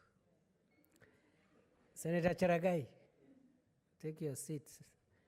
You seem very excited. You must have come from a very fulfilling exercise. Very well. Senator Abshiro? Mr. Speaker, I don't quite remember what I was about to say, but suffice to say, I support. Very well. Your colleagues caused it because they came excitedly, led by the Senator for Kericho, who is known for many things. Senator Mazayo. Asante sana Bwana Spika, pia mimi kunipatia nafasi hii. Bwana Spika, ningependa kwanza kusema ya kwamba kufungwa kwa kiwanda hichi cha Kibosi na jambo hili kuletwa hapa katika bunge la Senate, ningependa kumshukuru ndugu yangu Seneta Cherargei, seneta mtendakazi kutoka Nandi, ambaye ameleta statement hii. Bwana Spika, ni jambo la kusikitisha mwaka 2020 ukifika unaweza kuambiwa ya kwamba watu 3,000 wamepoteza kazi zao na wakulima zaidi ya 10,000 wamebaki na mimea ya miwa katika mashamba yao, hawana mbele, hawana nyuma, hawajui waende wapi na hiyo miwa yao. Itaoza kwenye mashamba. Si jambo la rahisi kufikiria tu kwamba sisi, kwa sababu wengine kama sisi hatuna mashamba kama hayo, hatuwezi kufikiria ya kwamba wale wanaumia namna gani, lakini mtu ambaye ana ekari zaidi ya 10 za miwa hivi leo amebaki na mzigo kama huo ndani ya nyumba ambao hajui afanye nini, na hakuna faida hiyo miwa tena, inaozea kwa shamba. Kwa hiyo Bwana Spika, mimi kwa maoni yangu ninaona ni jambo la dhulma lililofanywa na hili shirika la kuangalia mazingira mema katika taifa letu la Kenya. Hii NEMA imepewa majukumu ya kuweza kukaa na watu wa Kibosi na makampuni kama haya ambayo mengine hayajiwezi, lakini makampuni ambayo yanaendeshwa na Wakenya na kuweza kuwaeleza jinsia ya kufanya biashara zao zifaulu. Lakini tunaona hivi sasa jambo kama hili ni la kusikitisha, haswa ikiwa Kenya ni katika zile nchi ulingoni mwa kwamba wanategemea ukulima. Bwana Spika, jambo kama hili lilitendeka kule ninakotoka pande za Kilifi County.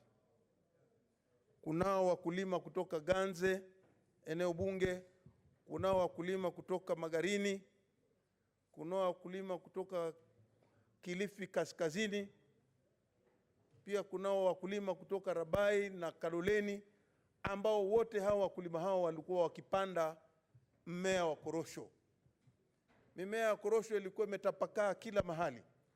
Hali ya uchumi ndani ya Kilifi ilikuwa juu sana kwa uuzaji wa korosho, kwa sababu kampuni ambayo ilikuwa ni shirika la kitaifa, Kenya Cashew Nuts, lilikuwa liko ndani ya Kilifi, na vijana zaidi ya 5,000 wakina mama wakiwemo na vijana wakifanya kazi. Bwana Spika, shirika hilo lilifungwa kwa njia hii ambayo imefanyika katika Kibosi,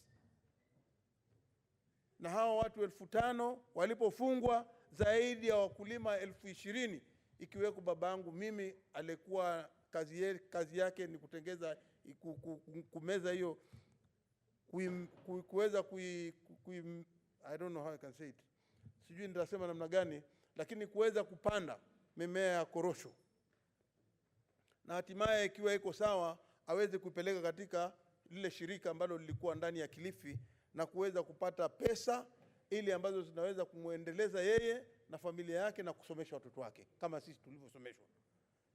Hivi sasa utaona ya kwamba watu wa Kibosi, wakulima watu wa Kibosi wako na majukumu, watoto wao wako na majukumu mbalimbali, lakini sasa ukiangalia utaona ya kwamba ufukara ama umaskini umeingia ndani ya eneo hilo la hapo kwenye huo mtambo. Lakini tunasema ya kwamba haya yote yanaletwa kwa sababu gani, Bwana Spika? Bwana Spika, utaona kwamba mashirika kama haya yanafanya mipango na wale mabepari waliokule. Kuna kampuni zingine ambazo ziko huko, haina haja ya kuzitaja, lakini inaonekana ni mpango wa kufunga hii Kibosi ili mwingine aweze kupata faida zaidi. Kwa hiyo ikiwa kama mipango ni kama hii, bunge la Senate lazima litie mguu wake katikati. Na kutia mguu wake katikati ni kuzuia mipango yote hii ya NEMA ya kufunga huu mtambo, na kuweza kumuita waziri wa mambo ya ukulima aje hapa atueleze kama amekubaliana na mambo kama haya. Ikiwezekana, watu wa Swahili wanakuambia kama si sasa ni sasa hivi, kwa sababu tunasema ikichelewa sana utampata mtoto si wako. Kwa hiyo hii kama Senate, bunge la Senate litachukua hatua mara moja kusimamisha mipango kama hii, ni jambo bora. Ndugu yangu amesema ya kwamba lazima tufanye ile certificate of emergency. Ni ile nia ya kwamba alikuwa na haja sana kusema ya kwamba alikuwa na haja hatua ichukuliwe mara moja, akataja emergency, lakini ni agency. Agency ni kwa uharaka zaidi. Kwa hiyo Bwana Spika, hatua ambayo tutaweza kuchukua, yule mkubwa wa ile shirika la NEMA, mkurugenzi mkuu, aweze kuitwa hapa hata kama ni kesho, aje kutueleza ni sababu gani.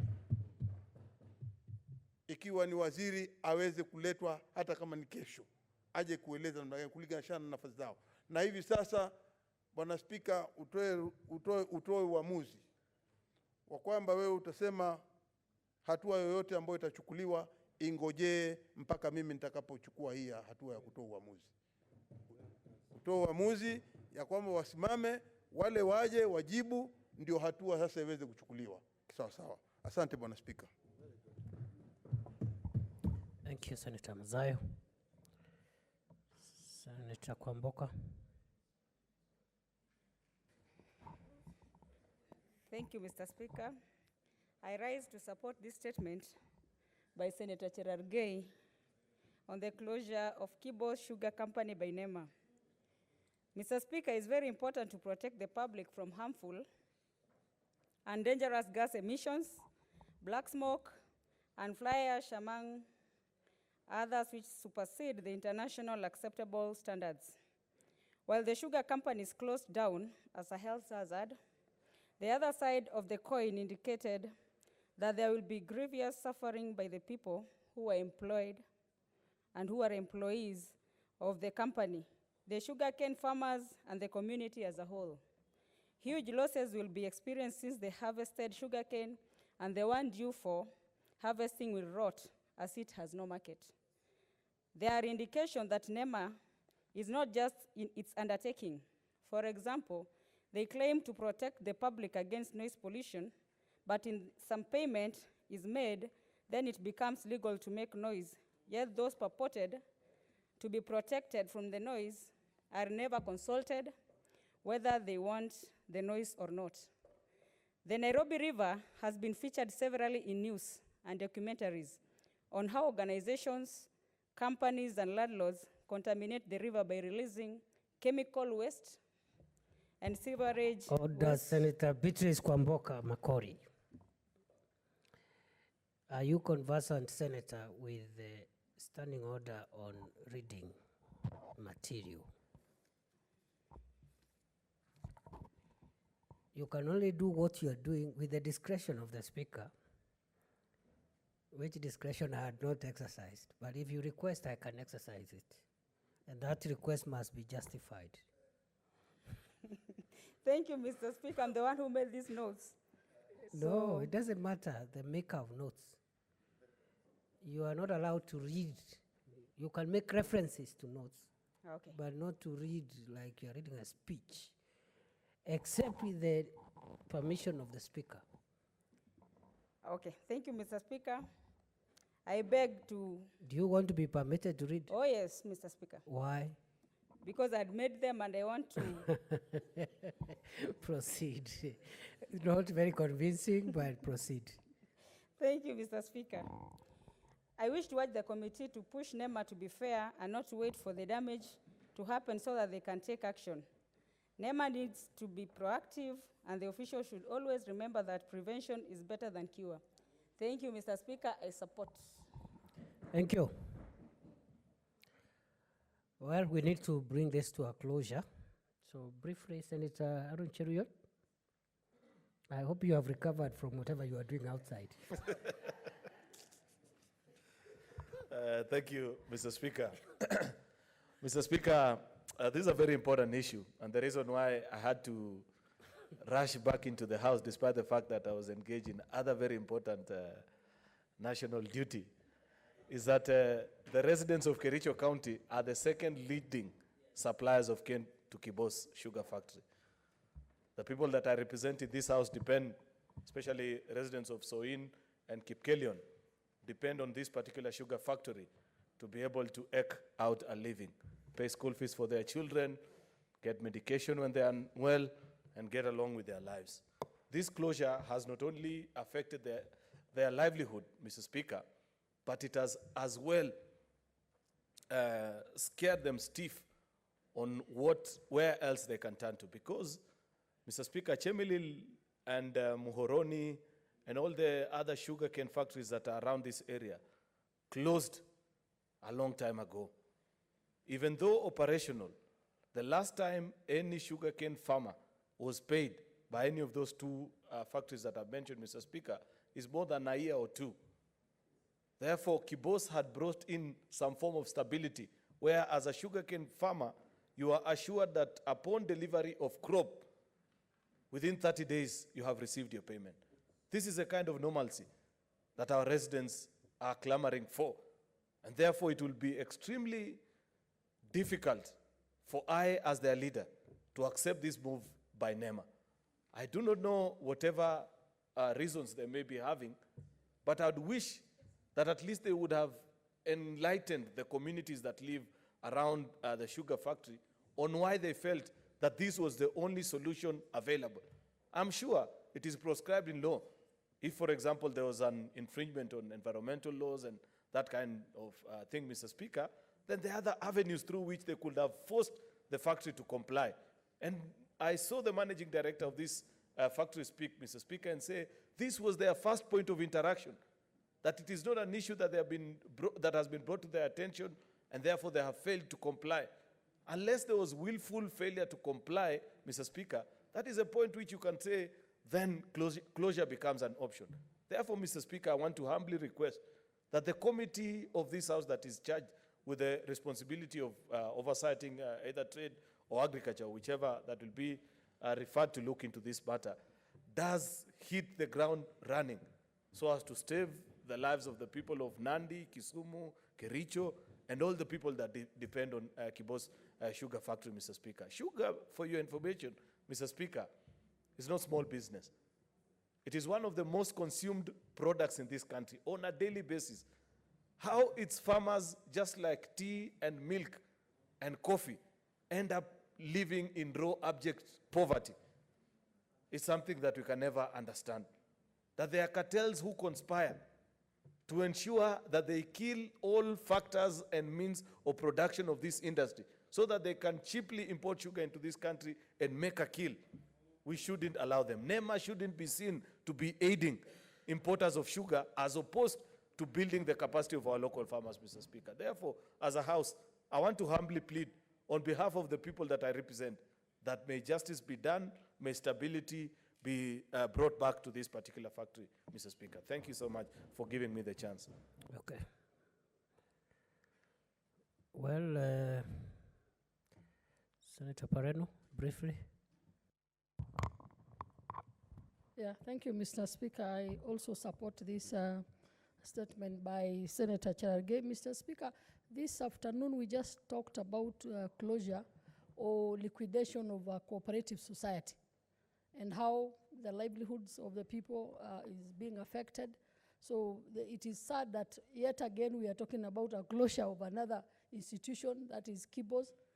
Mr. Speaker, the closure of Kibo's means over 3,000 employees with no jobs.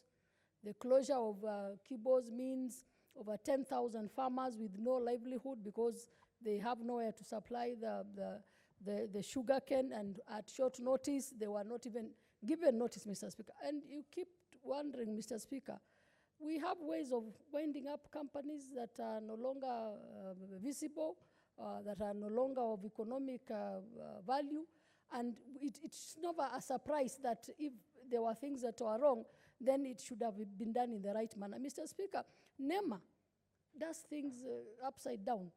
When NEMA is called upon to close down, like I always remember that sad case of Solai Dam, they failed to inspect, they failed to uphold the standard, they failed to give notices to people to comply.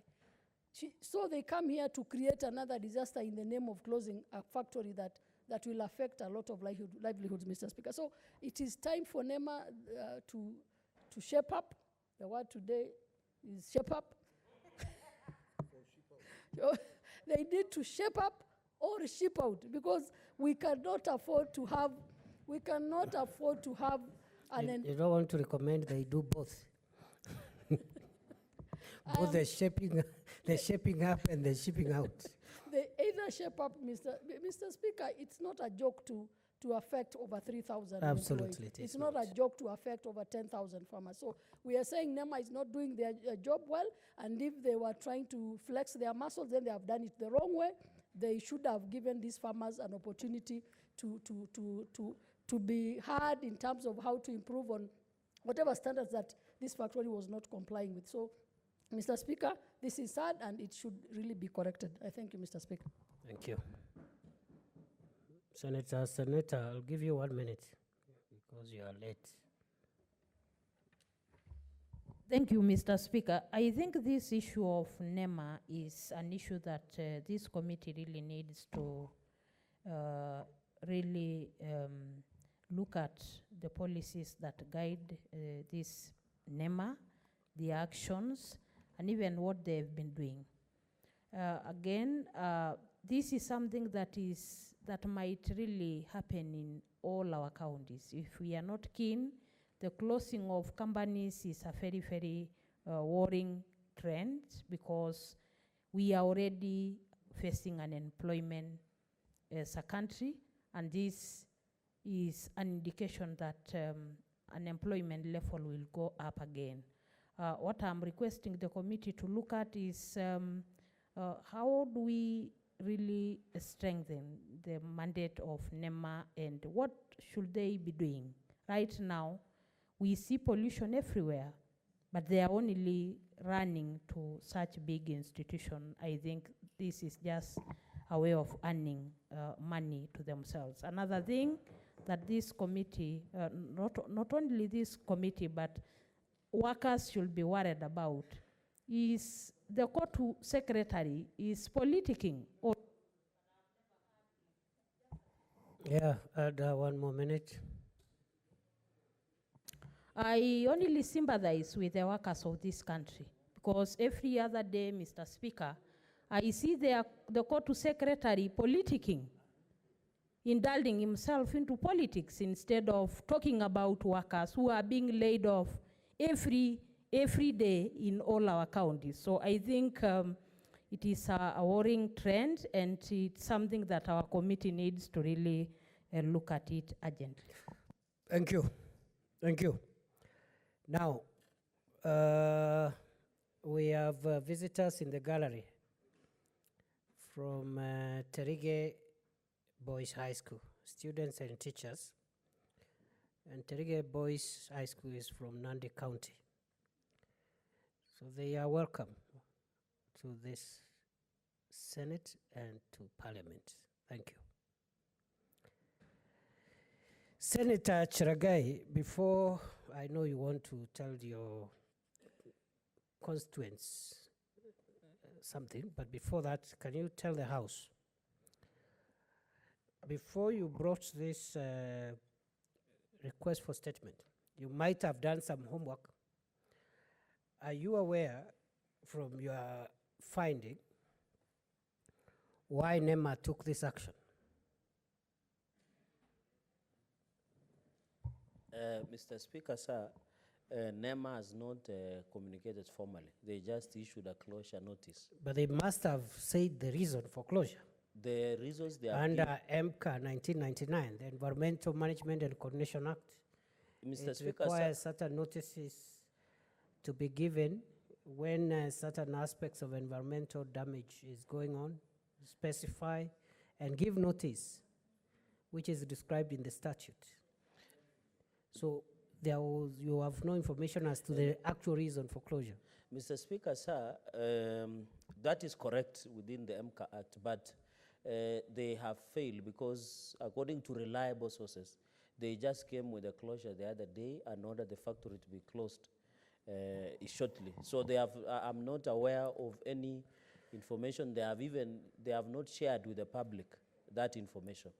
So and even they have not given the media any such information. So you are not aware whether environmental audits had been carried out under Section 69 of the Environmental and Management and Coordination Act? Mr. Speaker, sir, that had already been done. And the company and stakeholders were involved, but this issuance of closure was so abrupt that yet the factory had been closed in December for maintenance to comply with those standards.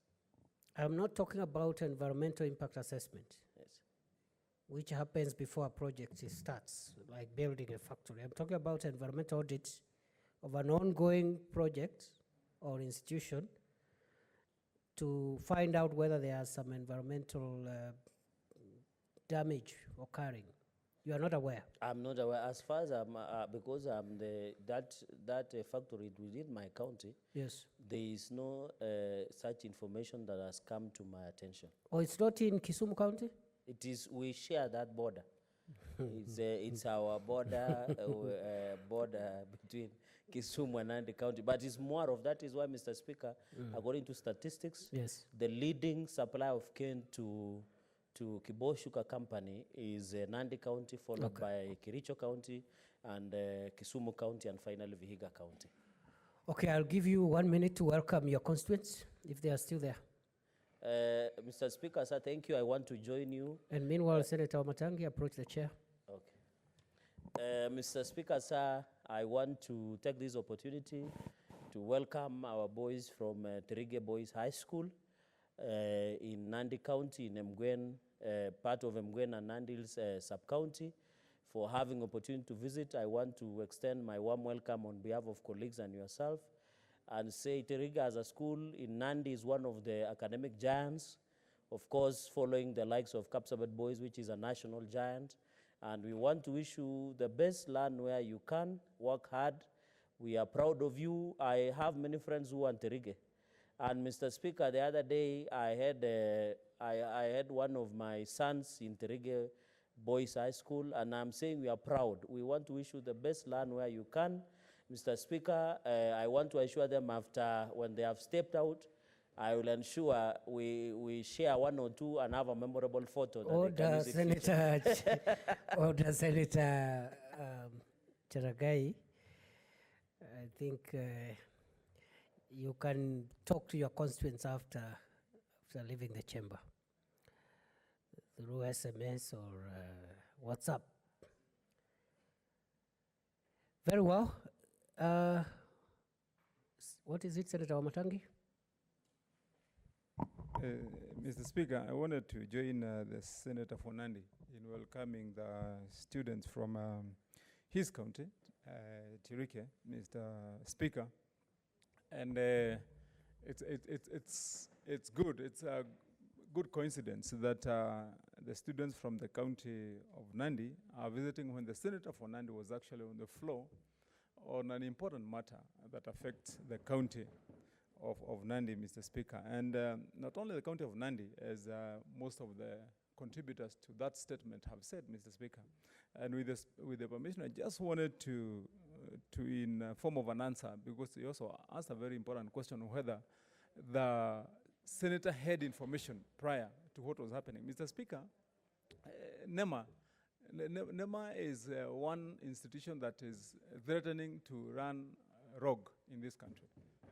Absolutely, Mr. Speaker. If you remember during, Mr. Speaker, the time of demolitions, and I want to say, with all humility, I was a victim. Mr. Speaker, NEMA was going wild and wantonly at any building, any place, and they would just come one morning and they just leave a letter at your door and say that you're supposed to demolish your building within 7 days or they'll be coming. No reason. Then the next thing they're there, demolishing. Mr. Speaker, the reason why I've said that these guys are threatening even not only the well-being of Kenyans by depriving them of livelihoods where they get employed, but even, Mr. Speaker, of fairness, and constitutionality, Mr. Speaker. And Mr. Speaker, one of these fine days, I would love to get the opportunity to move this House to look at some of the misdeeds of NEMA. Because how is it explainable that they take such actions like they have taken in Nandi to close a factory, Mr. Speaker, where in my neighborhood they would come, demolish.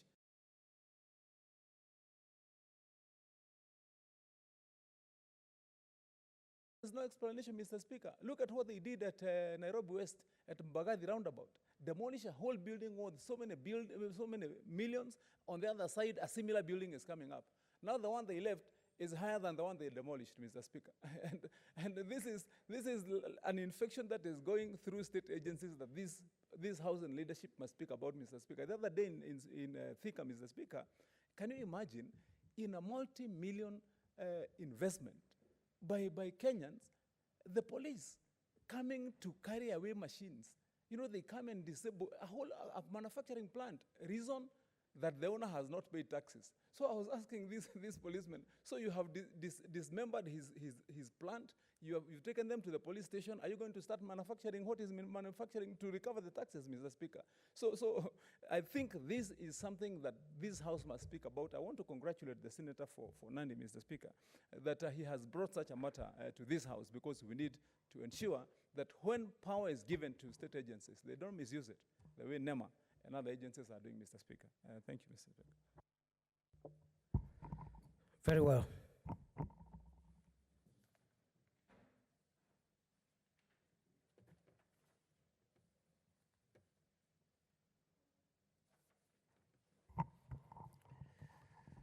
Order, Senators.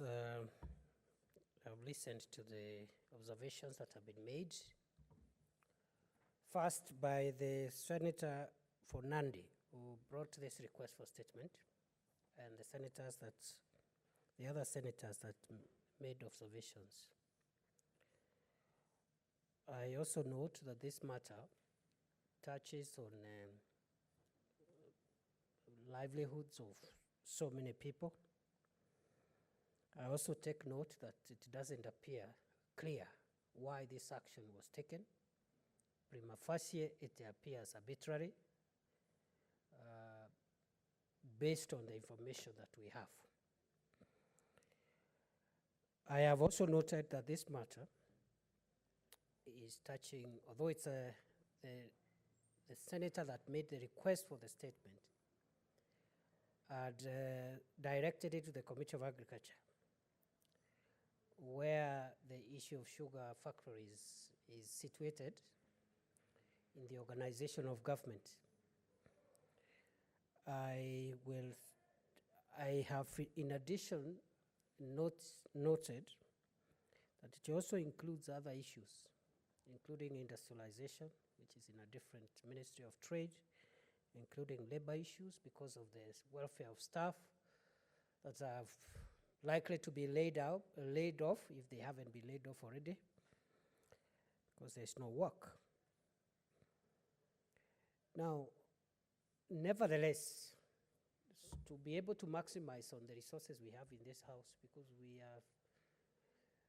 have finite resources, human resources and financial resources. We cannot have all those committees looking at this issue. And there are so many other issues also on the table of many committees. I therefore direct that this matter be seized off by the Committee on Agriculture, Livestock and Fisheries. And I want to commend the action that they took recently on the issue of locusts, engaging the minister and follow-up. And we want to encourage all committees to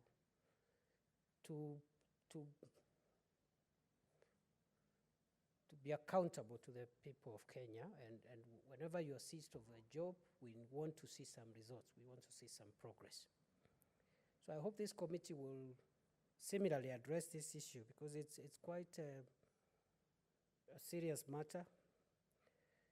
And if we don't address it, the remaining few factories that we're having across the country are going to be shut, and we are going to be a backward country very soon. This matter is also touching on several counties, Kisumu, Kericho, Nandi. And for these reasons, I direct the Committee of Agriculture, Livestock and Fisheries to call the Director General of NEMA. Today I'm going to spare the minister, because it is clearly an issue of NEMA. And the chairperson of Agriculture Committee must therefore work with the chairperson of Lands and Natural Resources to informally to have these views and input. But the business of looking for the Director General of NEMA is on the Committee on Agriculture, Livestock and Fisheries. And because the senators who spoke have highlighted that they have a challenge with this institution, I now direct the Director General of NEMA to appear before the Committee on Agriculture, Livestock and Fisheries of the Senate on Wednesday, the 18th of March, 2020, at 10 o'clock, and the Director General shall not give excuses whatsoever why he cannot appear. So ordered.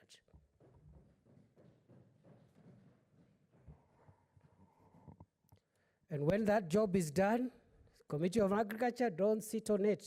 Look for ways, either under Standing Order 51 or any standing order, to give the Senate, not just the Senator for Nandi, but the entire House, feedback. We want that matter dealt with. That is what will strengthen this House and maintain our space and mandate. Thank you. Now, we are way past statement hour, but I see here in the order paper, we still have listed statements pursuant to Standing Order 48-1 from a senator who spends a very short time requesting for statements ordinarily. So because of that, I'll give Senator Farhada an opportunity to request for statement because I know she'll take 2 minutes or less. And unfortunately, I will not allow observations. We will move to the other items in today's order paper. Senator Farhada. Thank you, Mr. Speaker. I rise pursuant to Standing Order 48-1 to request for a statement from the Standing Committee on Health regarding the outbreak of tuberculosis in Kenyan prisons.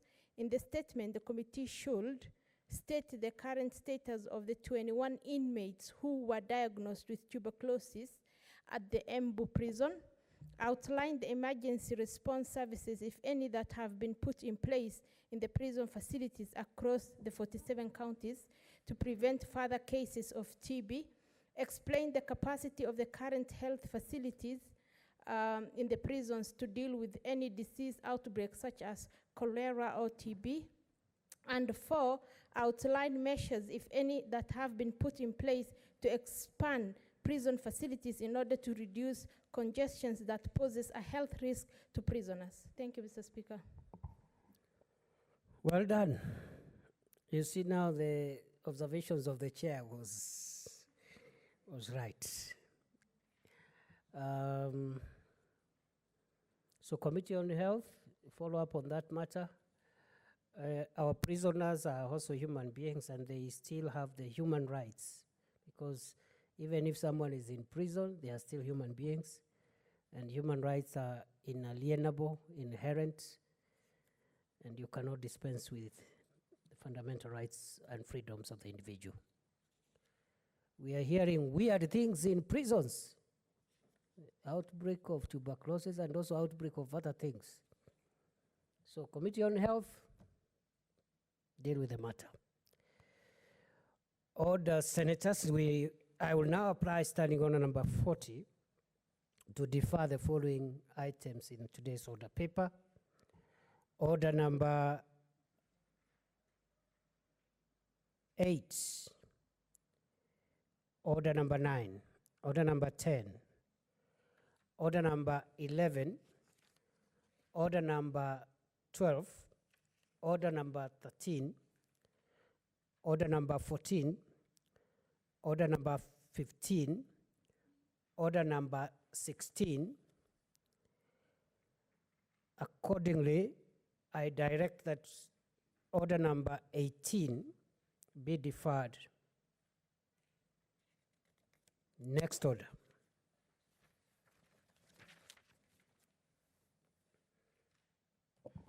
Order number 17, the Lifestyle Audit number 2 bill, Senate Bills number 21 of 2019, second reading. Who had the floor yesterday? This is the Lifestyle Bill. Lifestyle Audit Bill. The Senator for Homa Bay, whom I see in the chamber, had the floor when this matter was interrupted in the debate.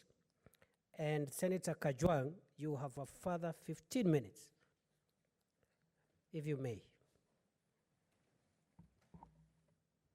Give Senator Kajwang the microphone. Thank you, Mr. Speaker. Mr. Speaker, I don't intend to consume the 15 minutes because this is a bill that has attracted a lot of attention from members.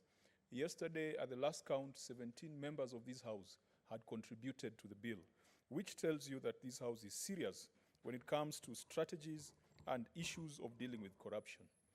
Yesterday evening in my office, Mr. Speaker, I received a master's thesis by one Eric Munyao Ngumbi. Eric Munyao Ngumbi has been awarded a master's in law by the University of Nairobi. He has done a study on the viability of lifestyle audits as an anti-corruption strategy in Kenya, a critical assessment of the policy, legal, and administrative framework. And this is a very timely study.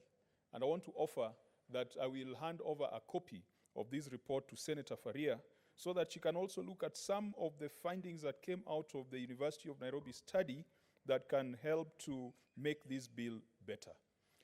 Eric Munyao Ngumbi established that Kenya indeed has in place some legal framework for lifestyle audits. And some of those frameworks include those acts that have been cited or that have been referred to in this bill by Senator Faria, including the Wealth Declaration approach, which is in the Public Officer Ethics Act, the Unexplained Assets framework, that is the Anti-Corruption and Economic Crimes Act, and the issue of monitoring of bank accounts held outside Kenya that is provided for in the Leadership and Integrity Act. Eric Munyao Ngumbi also identified other frameworks which could be developed to enhance lifestyle audits. And in mind, he mentioned the tax reporting framework under the Kenya Revenue Authority, the anti-money laundering framework under the Proceeds of Crimes against Proceeds of Crimes and Anti-Money Laundering Act, and the Prudential Guidelines of the Central Bank of Kenya. We all know the discomfort that many people have had when it comes to reporting requirements when moving money in banks. And this researcher believes that if we tighten some of those frameworks, it can help to deal with unexplained assets and ill-gotten wealth. Eric Munyao, interestingly, reviewed the Lifestyle Audit Bill of 2019. And his conclusion is that it falls short of an ideal framework that can help in conducting lifestyle audits.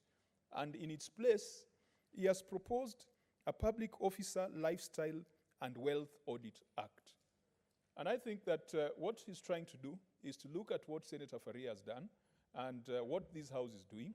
And it's great to note that the work of this House, bills that are still under consideration, are being considered at the Citadel of Learning, the University of Nairobi, and that there are researchers who are already looking at what we are doing to ensure that we tighten the noose around corruption and around the corrupt.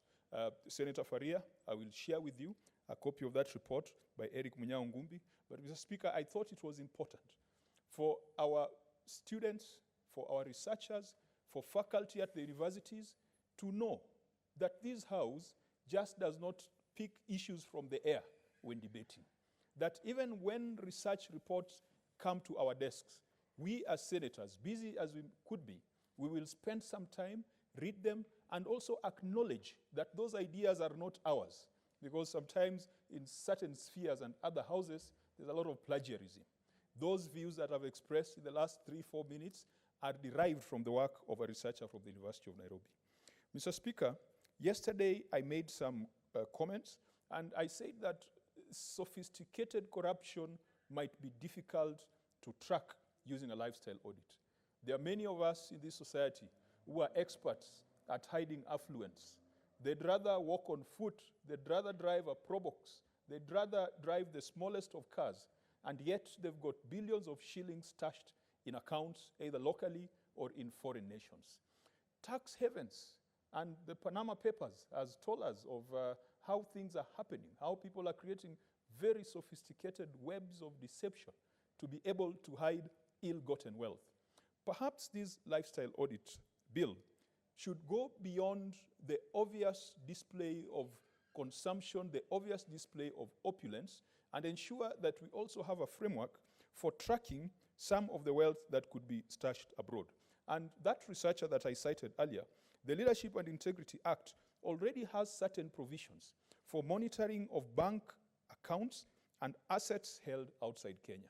But as the researcher tells us, some of these frameworks are very well documented and very well defined, but the problem is on implementation. Mr. Speaker, in the last few days, I've been spending some time at Strathmore University, having conversation with faculty there on issues to do with public policy management. And the question has been, we are not short of laws. Senator Faria's bill What is it, Senator Faria? Thank you, Mr. Speaker. It's just some clarification. I don't know whether standing orders allow us to ask, especially if you're while he's on the floor, so that it's captured in the Hansard. In terms of the researcher, is there specific recommendation to this bill that can make it, that can improve, which I beg you to either sponsor or let me have, because I think we need to move it to the next level. Thank you. Indeed, Mr. Speaker, the researcher proposes a public officer lifestyle and wealth audit bill. So he proposes that let it not just be a bill that addresses lifestyle audits, but also the issue of wealth declaration, so that we tighten it, make it more practical, and remove the anonymity that goes with it. And I believe that in his report, because every master's report must have recommendations, that those recommendations are there, and I'd offered earlier that I will hand over that report to you, so that you can also look at what people in the intelligent or intellectual community are saying around this issue. Mr. Speaker, I was on the point where I was saying certain conversations going on at Strathmore University, where the question is, why do policies fail in Kenya? Why is it that Kuala Lumpur, the town plan was based on Kenya's plan, and Kenya's or Nairobi's is a mess?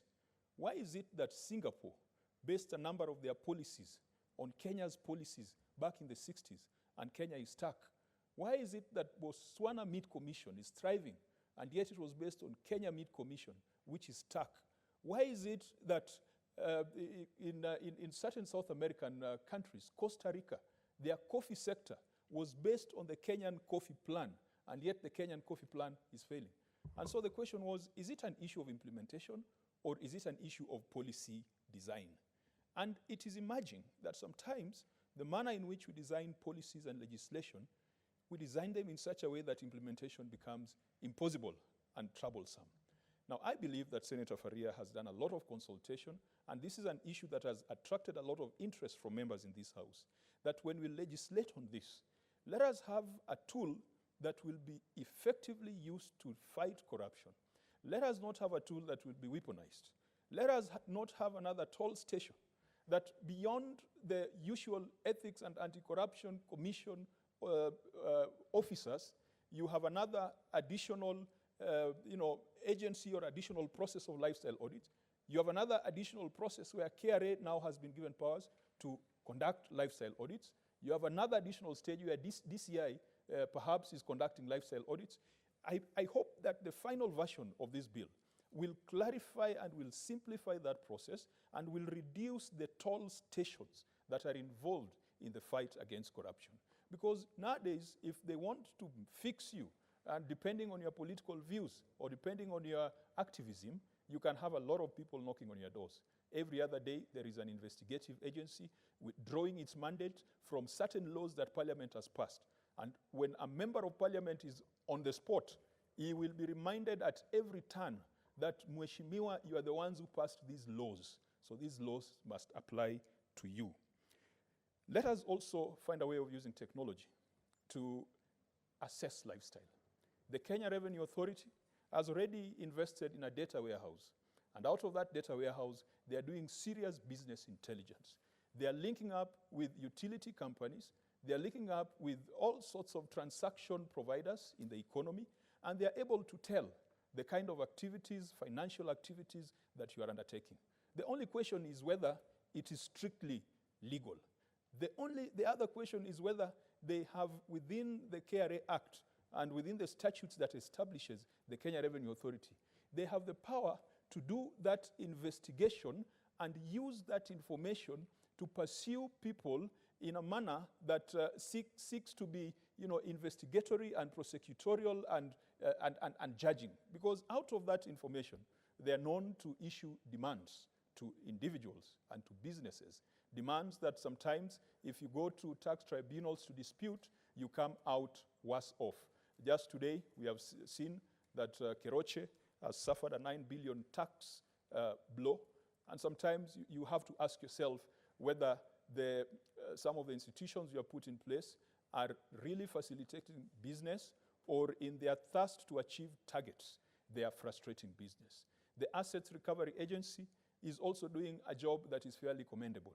The judiciary has pronounced itself. I think there was a time when the judiciary was cited as an obstacle to asset recovery efforts, but I believe the Court of Appeal cleared some of the issues that were a bit murky in an earlier ruling when the EACC went to court seeking to recover assets from certain individuals. I support this bill. I support the principle behind it, but I believe that it can still benefit from additional input from different stakeholders, and I don't know whether the public participation has been done. I believe it will benefit immensely from a properly structured public participation exercise. And let it not be those public participation things that we post a notice in the newspaper and then go to Red Cross and sit and wait for whoever comes.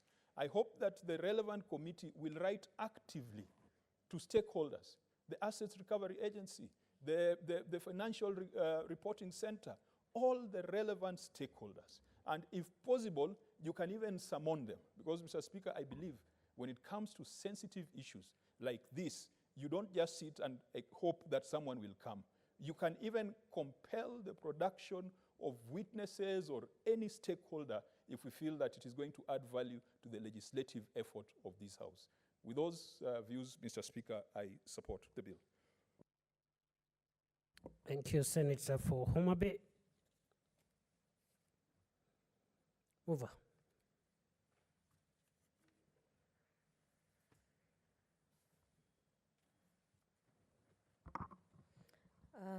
Thank you, Mr. Speaker. I'm assuming there was no other request, no, because I didn't see any other request. There is none. Okay. Over. You may reply. Thank you, Mr. Speaker, for this opportunity. Mr. Speaker, I wish to thank the senators who have contributed to this bill, and far-reaching recommendations were made. And at the end of this, I will request from the Hansard team to print for me all the contributions so that the bill can be improved. Mr. Speaker, I am very much open for the bill to be improved, but I don't want it to be diluted in such a way that it is not better than all the other bills that we had. Mr. Speaker, corruption is something that needs to be fought. The other day I was saying, even for the benefit of the corrupt, this bill is important. Because at the rate that everything is going, even the companies, people are talking about the government, even companies, corruption is rampant. And I was actually shocked that KEPSA never requested for some amendment to this bill. If they are out there, they need to also include their amendments, because I think even employees also continue stealing from employers. The reason why it is better for the corrupt, whatever that you've stolen, you are not caught, and you're doing business now with it, somebody else is going to corrupt even that money. There is no end to corruption. It keeps on mutating every other time. One time I went to a conference where the members of board were being inducted. And one person from anti-corruption said, corruption keeps on mutating. And my reply to that person was, if you have no ideas, to also mutate your ideas in such a way that you're ahead of the corrupt person, then I think taxpayers is wasting their money in terms of paying you, yet the corruption keeps on mutating and the corrupt are always ahead of you. Mr. Speaker, I wish to thank Senator Mutula for seconding, and the other senators who gave far-reaching recommendations are Senator Pareno, Senator Kangata, Senator Msuruve, Senator Milgo, Senator Kabaka, Senator Zani, Senator Beth Mugo, Senator Ongeri, Senator Umgeni, Senator Kamar, Senator Ochilo, Senator Halake, Minority Leader Senator Orengo, Senator Were, Senator Wetangla, and finally Senator Kajwang. All those recommendations that you made are welcome. One of the things that we were told is, because statutes can't apply retrospectively, what ideas are there for people who are previously corrupt? So in terms of any person, if they have ideas, they can bring their recommendation. And then the other recommendation I got was the chair can assist you, Senator Faria. Okay.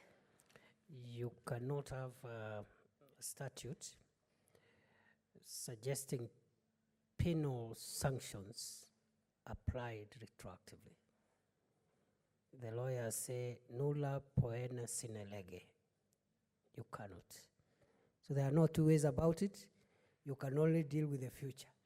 However, past corruption is still punishable under the law that was existing at the time when that corruption took place.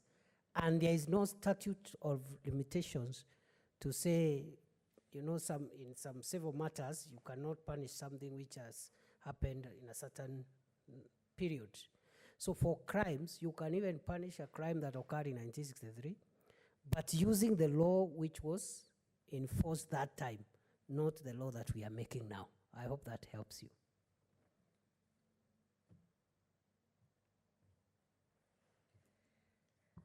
Thank you, Mr. Speaker. That helps very much, because now I will not be wasting, you know, my time in terms of asking people to make the correct amendments. And then the other thing was around the second section of this law, which is deferred prosecution agreement. Some people said it would have been better if the plea bargaining should have been taken care of. But I think these procedures are more detailed and finance-oriented. And there are so many countries that have used the kind of deferred laws I'm talking about. And some of them are USA, there is United Kingdom, there is Singapore, there is Canada, there is Australia, and they have similar laws in terms of deferred agreements. And yesterday, Senator Ongeri asked about deferred agreement. Basically, if you say what your crimes are, and you give away all the proceeds that you got out of that crime, I mean that financial malpractice, then there is an opportunity to negotiate so that you are not sued. I mean, you're not made criminally culpable, but you return all the assets that you acquired as the result of that. And then secondly, also, if there is someone else, third party, that you wronged in that process, then you need to restitute that person. So this is about the deferred prosecution. So there is a bigger process that takes care of that. And then there is a very clear procedure in terms of how that should be done, including having a lawyer to come and represent you as you negotiate that deferred agreement. You also have an option of refusing that deferred agreement so that you get out of it and say, let the course take its course. Those are options that is available. And then other people have commented that because you know, people, when they bring a bill, it's always creating new institutions. This bill is at least using the existing bills to ensure that we make these people work better instead of creating a new institution to do what these ones can do. So that I got complimentation from that. Thank you very much. And then there was also a suggestion on the floor that I should make use of the BBI right now and give my bill so that it comes as a recommendation as a constitutional amendment. But that, I feel, it doesn't help, because constitution can just become a framework. It cannot be detailed as this bill. So I feel that at least this House needs to still continue with this bill so that we get a maximum benefits out of it. And then there was also a suggestion to also to have transnational justice as well, in terms of people who are the same one Senator Kajwang mentioned. If they are transnational crime, this law should provide for a framework whereby the people who've committed, like someone gave a comment about what happened in Goodsman and this Chicken Gate scandal, that those people who gave witnesses there can be compelled to give witnesses here so that all the loose ends are tied up. And then people, of course, a lot of people said people are employed to serve, not to enrich themselves, so the bill is doing good. And then also in terms of it discourages theft, people gave examples of police officers who had over 200 million in their account, while their income, if you calculate... The examples were from people or from senators? From senators, sorry. Okay. Okay, I apologize. Senators said that. And then as people were contributing, I also found a gap in this law in terms of, while it's very clear when the money, when the account is frozen and cash, how it's handled, it's not very clear in terms of asset transfer. When the person, of course, some of it will come under deferred agreement, but in terms of the legislation, that needs to be tightened up so that the way cash is very clear, asset possession is also clear. Unless, I am not a lawyer myself, the people who are helping me prepare this law thought that that was in another law, and they didn't think it was necessary to be here. And that I will make a clarification. And then some people said, others said the bill, senators mentioned that some of them said that it will make the process of lifestyle audit, instead of becoming a street issue, it becomes a real issue, and there is clear way of doing, a transparent way of doing, while others, and therefore structured, while others felt that it can be used to witch hunt. And my response is, if it is used to witch hunt now, whoever is politically aligned will survive, but as long as this bill exists, even those who are politically correct now might not be correct in the next election or in the subsequent election. So there is always an avenue, if that is the fear of the people. So, I mean, we cannot fear making laws because people feel that they will be victimized. That opportunity, because who says there is a permanent person to be the president of this country or people in power? They are never permanent positions. Things change. If they are victimizing you, you can use that also if they have acquired, and you can also get them. But for me...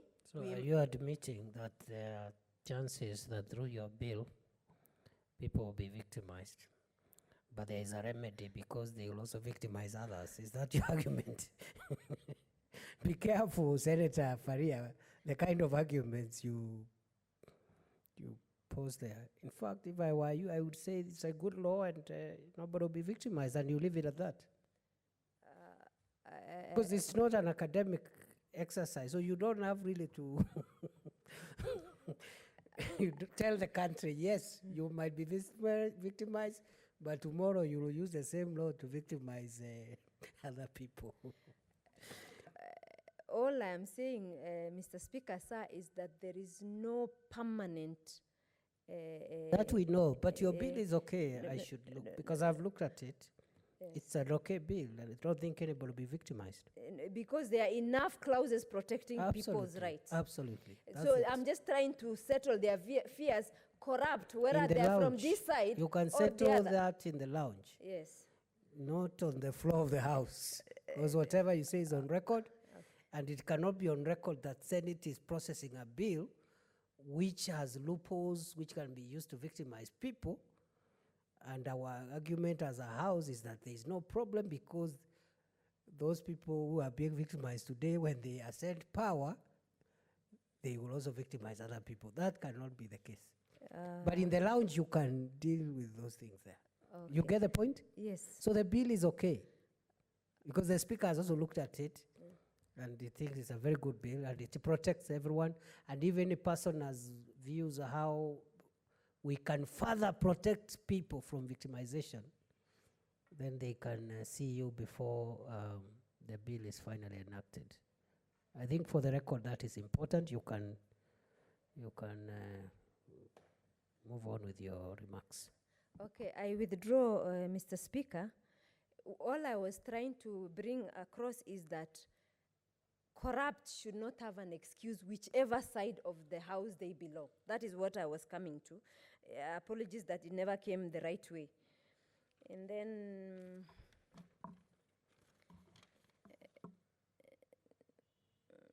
of course, and then Senator Ongeri also gave, and there's a clear procedure in terms of deferred prosecution. So the procedure is clear. And then also, then track money wherever it is. Some people said this bill has, some senators said this bill, there's a lot of wisdom in it. And then of course the bill also gives right to representation at whatever level. Some senators were of the view that the process should start from the magistrate court. Others were of the view that if it starts from magistrate court, any person will go to a magistrate court, quickly get an order and charge people. So that also needs, I think, right legal mind, like the professor who is also sitting as the speaker today.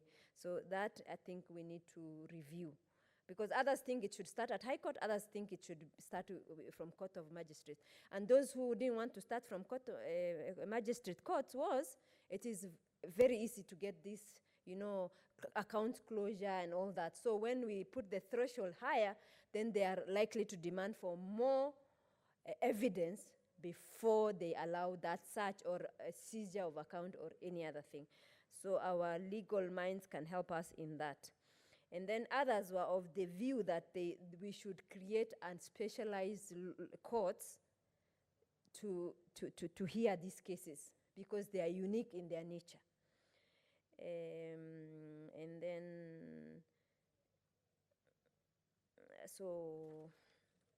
sorry, there were so many contributions to this bill, so that's why you're seeing me looking for no problem. information. If you noted them, that's good enough. Yes. You don't have to reply to each and everything. I said it's not an academic exercise. Yes.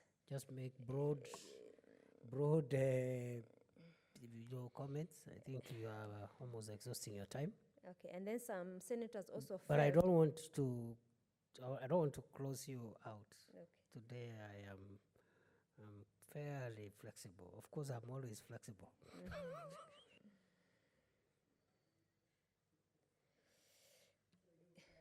Say whatever are you okay, or you want to say a few more things? Yeah, I want to say a few more Okay, things. all right. And the other thing senators were saying was that, in other countries, in terms of, ideas, innovations, those people with great ideas are the ones who are wealthy. But unfortunately, in this country, those who serve public offices are the wealthy ones. So they want to see through this bill a situation that will reverse that to this, for this country, so that our youngsters can aspire to innovate, and at that point there will be an opportunity. And another person told me informally, in this country, the brilliant people don't have opportunity for them to grow. In some cases, either people steal from them or do all sorts of other things. So they prefer working with other countries so that they make maximum wealth out of their innovation and their great ideas. And others don't even pick those ideas because they are busy stealing instead of supporting these people who are innovative. Majority Leader. And then through this bill also, some senators felt it will reduce conflict and competition. And then also they feel that in terms of the social norms of this country will change once the big guys who are corrupt are brought to book, there is conviction, or the assets are repossessed, whatever was for the public. And then that way, people have examples out there that fighting corruption really works, not theoretically, because there is also enough laws that protects people from corruption. But in terms of procedure and to simplify, this bill is doing just that. And therefore, there is a lot of, in terms of, buy-in because of those ideas. Mr. Speaker, finally, allow me to read just in terms of procedures for, to come to an agreement in terms of deferred prosecution. Proceed. Thank you, Mr. Speaker. The Director of Public Prosecution shall, in inviting a person who is subject to lifestyle audit into negotiation under the part and in writing, A, identify the facts for consideration in a determination whether to offer an agreement at the conclusion of the negotiation, explain to the person the manner in which the negotiation shall be conducted and the responsibility of the parties during the negotiation, inform the person of their rights and obligation of the parties of the negotiation, outline the manner in which the agreement shall come into force and shall come into force and cease to be in force. Identify the date by which that person shall submit notice in writing on acceptance of the invitation to enter into negotiation and any condition attached thereto. Outline the process of withdrawing from the negotiation and agreement. Explain to the person the effect of deferred prosecution agreement. Advise the confidentiality requirement and the manner in which information obtained during the negotiation may be disclosed and used, and inform the person of the right to institute criminal proceedings in relation to the matters contained in the agreement where the person materially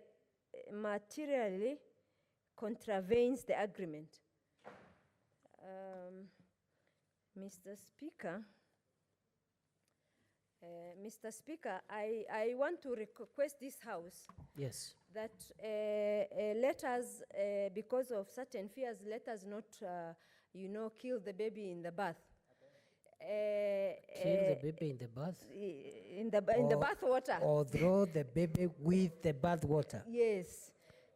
You should throw the bath water and leave the baby? Yes. That's your view? Yes. Yes. No, you are saying you are killing the bath water. Proceed, Senator Maria. Okay. Yes, the message is home, yes. Yes, because of the, I have dealt with corruption investigation in my previous role. It is extremely difficult to prove beyond reasonable doubt that somebody has stolen, because stealing does not happen in the glare of camera the way I am right now. It is an underhand deal. So to get the evidence, despite knowing that someone is corrupt, is extremely challenging. And this bill, I think for the first time, through a very clear process, we outlined in this bill, it will show how to persecute in terms of people with flashy lives and all that. And we have an opportunity now. In this House, I seek the support of this House for this bill to pass. And if there are enough deterrent. Actually, someone from one of the institutions called me and said, you have put too many deterrents in such a way that the lifestyle audit might not be possible. And my response is, if you have to protect people's rights, so be it. But at least there is a framework. But my request is, people, please read this bill before you decide. I'm requesting senators to kindly read this bill before deciding whether to throw it away or not. Because it is a good bill, and if there are amendments to strengthen the bill without diluting it, we welcome as a House. But let us not kill this bill. Mr. Speaker, I beg to reply, and pursuant to Standing Order 61.3, I request that the putting to the question be deferred to a later date. I thank you, Mr. Speaker. Yeah, before you resume your seat, Senator Faria.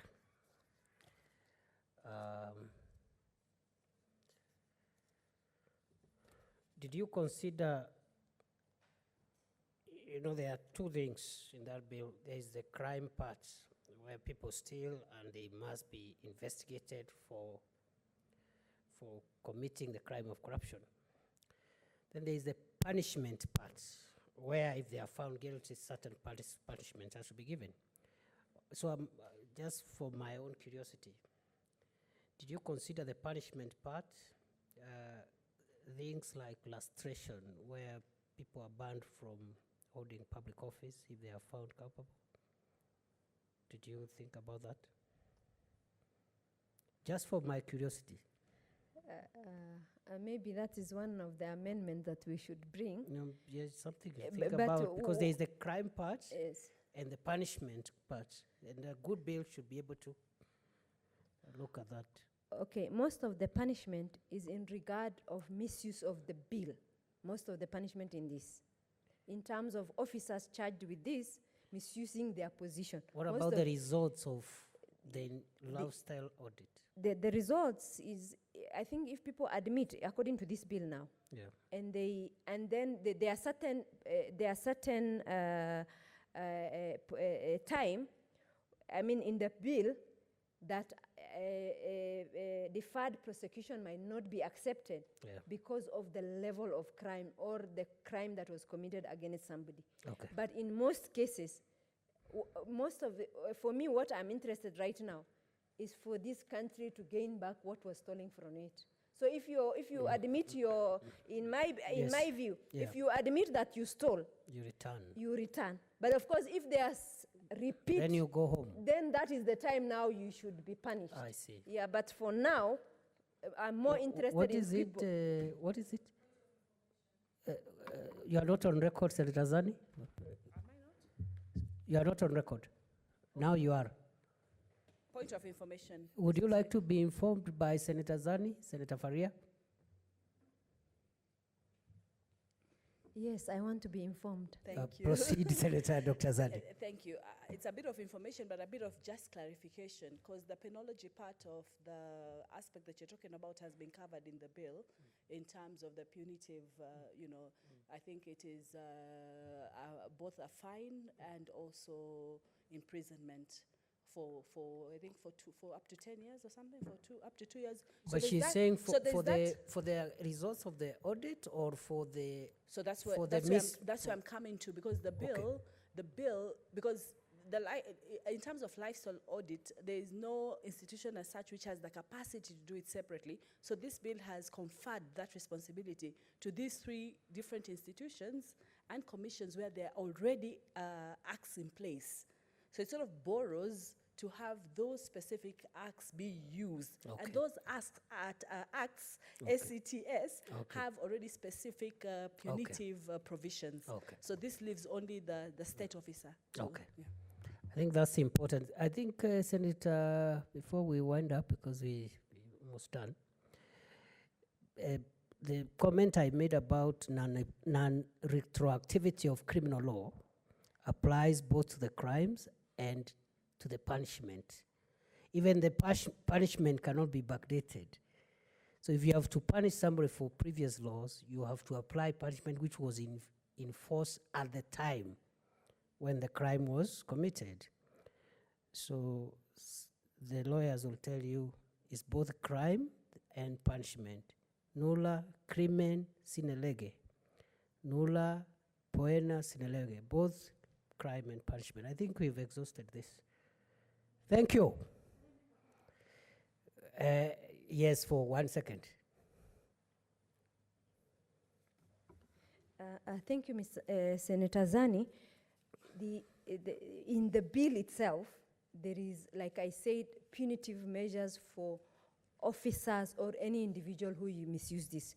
But it says in Section 2 of this Act, it says alleged offense means an offense under this Act, Anti-Corruption and Economic Act, Public Officers Ethics Act, Leadership and Integrity Act, the Public Service Values and Principle Act, the Bribery Act, the Proceeds of Crime and Anti-Money Laundering Act, the Public Finance Act, and the Public Procurement and Asset Disposal Act applies in this, in terms of those other punitive. But this one, because there is no procedure in terms of deferred prosecution in this act, so we are giving people opportunity to return money and asset belonging to the government, and then you go into an agreement. But there are, of course, cases where that cannot happen. Belonging to the government or belonging to the public? Public. Thank you. The people are Government the has government. no The people are the properties, government. Government is a trustee of public property. You've Mr. done very well, Senator I wanted to say the people are the government. All right, very well. Thank you, Senator Faria. I direct that the putting of the question be on such a date as shall be decided by the Senate Business Committee. So ordered. Next order.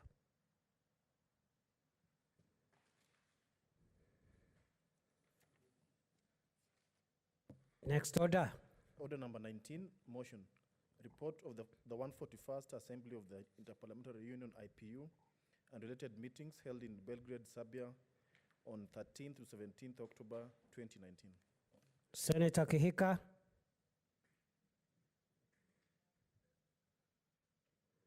She is not in. Next order. Order number 20, motion. Provision of cemetery, funeral parlors, and crematoria in all counties. Senator Dr. Milgo.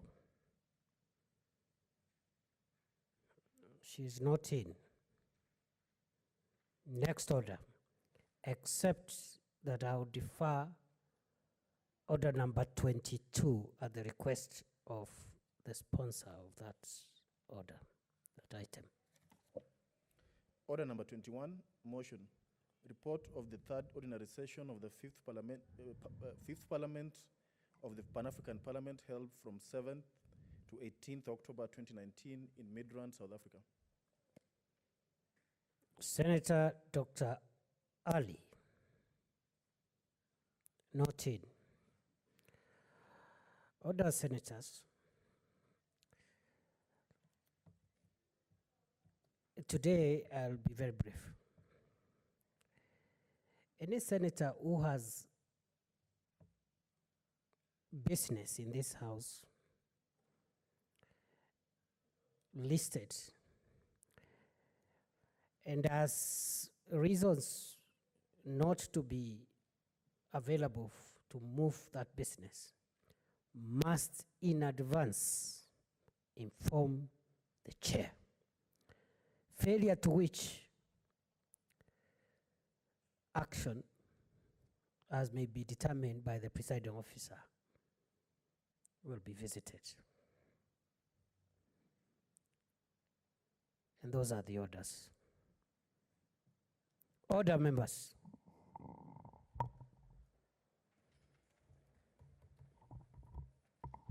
Order, members, there being no other business,